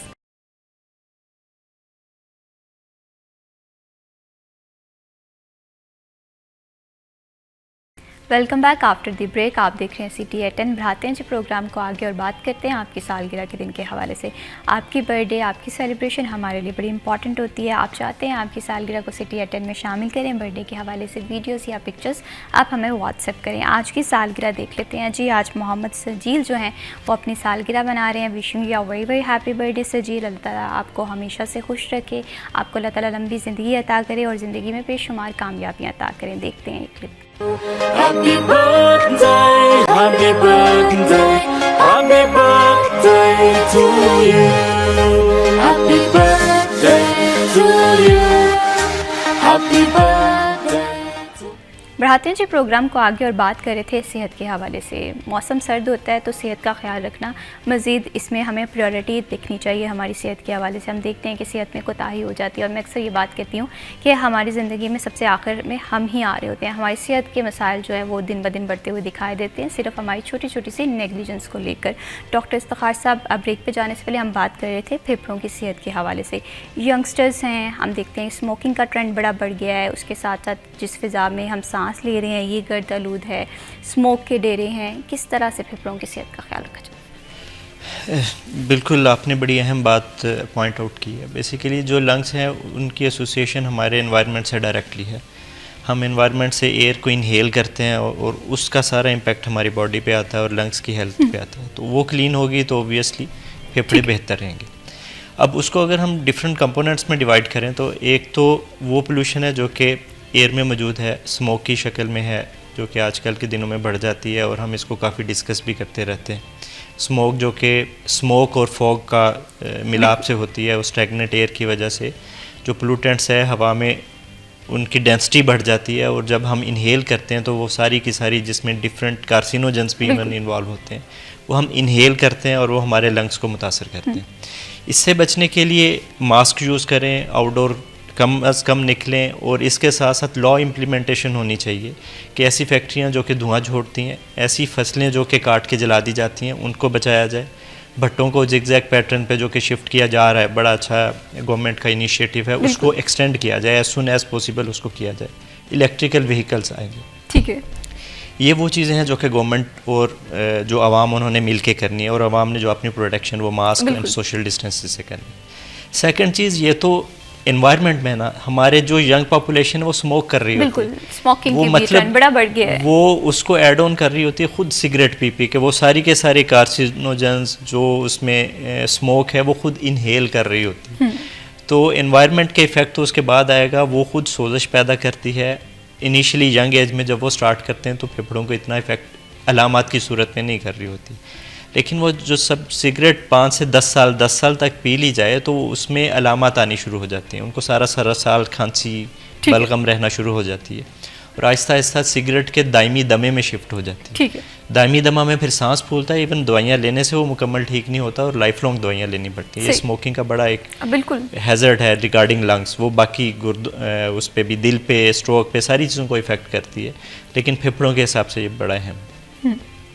इसके अलावा जो थर्ड कंपोनेंट है वो हमारी इंडोर पोल्यूशन का है। ठीक है, बाहर की पोल्यूशन अलहदा है। इंडोर पोल्यूशन किस तरह होती है कि हमने घर में परिंदे रखे होते हैं, परिंदों के पर जो होते हैं बहुत ज़्यादा एलर्जी पैदा कर रहे होते हैं। ठीक है, हमने अपने कमरे में कालीन बिछाया होता है, कालीन के अंदर डस्ट माइट्स होते हैं, वो खुद एलर्जी पैदा कर रहे होते हैं, हमारे जो उसको लंग्स को मुतासर कर रहे होते हैं। तीसरा जो कि हमारे इवन शहरों में भी और गांव में बड़ा कॉमन है, वो ये है कि जो बायोमास फ्यूल का एक्सपोजर होता है। ठीक है। लकड़ियाँ जला रहे होते हैं, गोबर जला रहे होते हैं, और जो जहाँ पे जला रहे होते हैं वो इंडोर, सर्दियों में इंडोर किचन होता है, तो सारा धुआं घर में फैला होता है, और जितने भी लोग उसमें सांस ले रहे होते हैं वो सारी की सारी एनवायरनमेंट देहात में ये चीज़ बड़ी कॉमन चीज़ है। इसके अलावा वही जो हमने अभी थोड़ी देर पहले बात की, अंगीठियाँ चला रहे होते हैं, उसमें कोयला बर्न हो रहा होता है, वो ऑक्सीजन भी कम करता है, कार्बन मोनोऑक्साइड और अदर जो अमोनिया लाइक गैसेज उसमें से निकलती हैं वो हम इनहेल करते हैं, वो हमारे लंग्स को मुतासर कर रही होती हैं। इसके अलावा हम घर में आजकल, इससे थोड़ा सीज़न जो पहले गुजरा मच्छरों का सीज़न था, बिल्कुल, तो उसमें हम स्प्रे कर रहे होते हैं मच्छरों को मारने के लिए, बिल्कुल ऐसे, तो वो, और उसी में हम फिर साथ में सांस भी ले रहे होते हैं, तो वो हमारे लंग्स को बहुत ज़्यादा मुतासर कर रही होती हैं, ये वाली भी चीज़ें। इसके अलावा परफ्यूम्स जो कि हैं वो मुतासर कर रहे होते हैं, और ख़ुसूसन ये पोल्यूशन में तो नहीं मैं गिनूँगा, लेकिन एलर्जी का लेवल बढ़ाने के लिए फूलदार पौधे जो हैं घर में, ठीक है, हम अक्सर रख लेते हैं। बग़ैर फूल के पौधों की खैर है, लेकिन जो फूलदार पौधे हैं ख़ुसूसन जिन दिनों फूल खिल रहे होते हैं वो पोलन्स का इफेक्ट बढ़ा देते हैं। इसमें वो लोग हैं जिन्हें एलर्जी आती है या इसका शिकार बाकी लोग भी हो सकते हैं? पोलन्स के हवाले से एलर्जी स्पेसिफिक है, लेकिन जो बाकी चीज़ें जो मैंने गिनवाई हैं वो सब के लिए कॉमन है, खा वो एलर्जी का या नॉन एलर्जी का, लेकिन एलर्जिक लोग ज़्यादा इफेक्ट होते हैं। ठीक है, बिल्कुल, सेहत बहुत ज़्यादा ज़रूरी है। डॉक्टर ज़फ़र चौधरी साहब, आपसे मैं ये जानना चाहती हूँ, जैसे आप ब्रेक पे जाने से पहले बात कर रहे थे कि आप एक सर्जरी किया आपने, वहाँ पर आपने एक यंगस्टर्स के फेफड़े देखे और आपको महसूस हुआ होगा कि बीइंग अ नेशन हम कहाँ पर हैं, एहतियात नहीं कर रहे हैं, अपनी डाइट का ख्याल नहीं रख रहे हैं, मौसम फैक्टर एक अलग सूरत हाल इख्तियार कर रहे हैं, तो इन तमाम चीज़ों को आप किस तरह से देखते हैं, क्या सोचते हैं कि किस तरह से बेहतरी लाई जा सकती है? देखें जी, मैं हमेशा कहता हूँ आपके प्रोग्राम में कि सादा ज़िंदगी जो है ना वो बहुत ज़रूरी है, और वो जो नेचुरल तरीका है ज़िंदगी गुजारने का और नेचर को एडमायर करने का और नेचर से वो सारी कुव्वत हासिल करने का जो हम भूल गए हैं, उसको हमें दोबारा रिवाइव करना पड़ेगा। सबसे पहले ये कि अलग सुबह उठने की आदत डालिए। ठीक है, सैर के लिए जाइए, उस वक़्त सबसे बेहतर माहौल होता है, ये गर्द आलूद फ़ज़ा भी नहीं होती, सारी डस्ट जो है ना वो रात सारी सेटल हो जाती है और हवा बहुत खुशगवार होती है, उसमें लंबे लंबे सांस दीजिए, वर्जिश कीजिए, फेफड़े फुलाइए। जो वर्जिश के और सैर के जितने भी लवाजमात हैं उसकी वजह से आपके फेफड़े बहुत अच्छे रहेंगे। ठीक है, उसके बाद सादा खुराक खाइए। ठीक है, पानी का इस्तेमाल, देखें पानी पे तो कोई पैसा नहीं लगता ना, मिनरल वाटर तो खैर ठीक है एक अयाशी हो गई है, लेकिन टैप वाटर भी अच्छा और कुएं से निकला हुआ पानी या फिल्टर कर लिए घर में पानी या पानी को उबाल के पीजिए। बिल्कुल। पानी तो है जो मैं बताऊं सबसे बेहतरीन जूस जो है ना वो है नेचुरल वाटर, ठीक है, और अल्लाह ताला की बहुत बड़ी नेमत है, ठीक है, प्योर वाटर, तो वो ज़्यादा इस्तेमाल कीजिए। उसके बाद घर से जब निकलिए तो मास्क का इस्तेमाल कीजिए, बिल्कुल, ताकि ये एहतियात गर्द बहुत- आलूद और जरासीम आलूद जो है हवा वो आपके फेफड़ों में जब वो जाएगी नहीं तो आपके फेफड़े बिल्कुल सेहतमंद इसी रहेंगे। तरह से उसके बाद ये है बात वही पर आ जाती है डॉक्टर साहब के अपना एहतियात वजन बहुत ज्यादा देखें- जरूरी है, और देखें, ये तमाम मामला जो है ना एहतियात। हम हमारी सेहत को अपना वजन, सबसे आखिर में जी रखे होते मैडम, हैं। अपना वजन जो है ना वो कंट्रोल कीजिए, ठीक है, वजन वजन कंट्रोल करें कंट्रोल सुबह। कीजिए। और आपको पता होना चाहिए आजकल देखिए गूगल पे बिल्कुल आप इसी तरह आराम से डॉक्टर साहब आप ये जो उसमें- सेहत के एक ऐसा एलिमेंट है, मैं समझती हूँ कि इस पे जितनी ज़्यादा बात कर सके, जितनी ज़्यादा बात कर सके वो बात कम है। लेकिन प्रोग्राम का वक्त थोड़ा सा ठीक है। कलील था, लेकिन बहुत खूबसूरत आपसे गुफ्तगू का सिलसिला रहा। वो तमाम एलिमेंट जो कि इसमें सोसाइटी में जानने की ज़रूरत थी, जहाँ पर हम एहतियात नहीं कर रहे थे। आई होप सो कि आप लोगों के लिए प्रोग्राम बड़ा इन्फॉर्मेटिव रहा। बहुत शुक्रिया डॉक्टर ज़फ़र अली चौधरी साहब for joining us in this programme. बहुत शुक्रिया डॉक्टर इफ्तिखार साहब, आपने प्रोग्राम के लिए वक्त निकाला। सेहत बहुत ज़्यादा ज़रूरी है, अपनी सेहत का बहुत ज़्यादा ख्याल रखें और अपने आसपास ख़ास करके जो छोटे लोग हैं और जो बुज़ुर्ग अफराद हैं उनकी सेहत का ख्याल रखना बहुत ज़्यादा ज़रूरी है। इसी के साथ मैं भी शबीब को दीजिए इजाज़त। अल्लाह हाफ़िज़।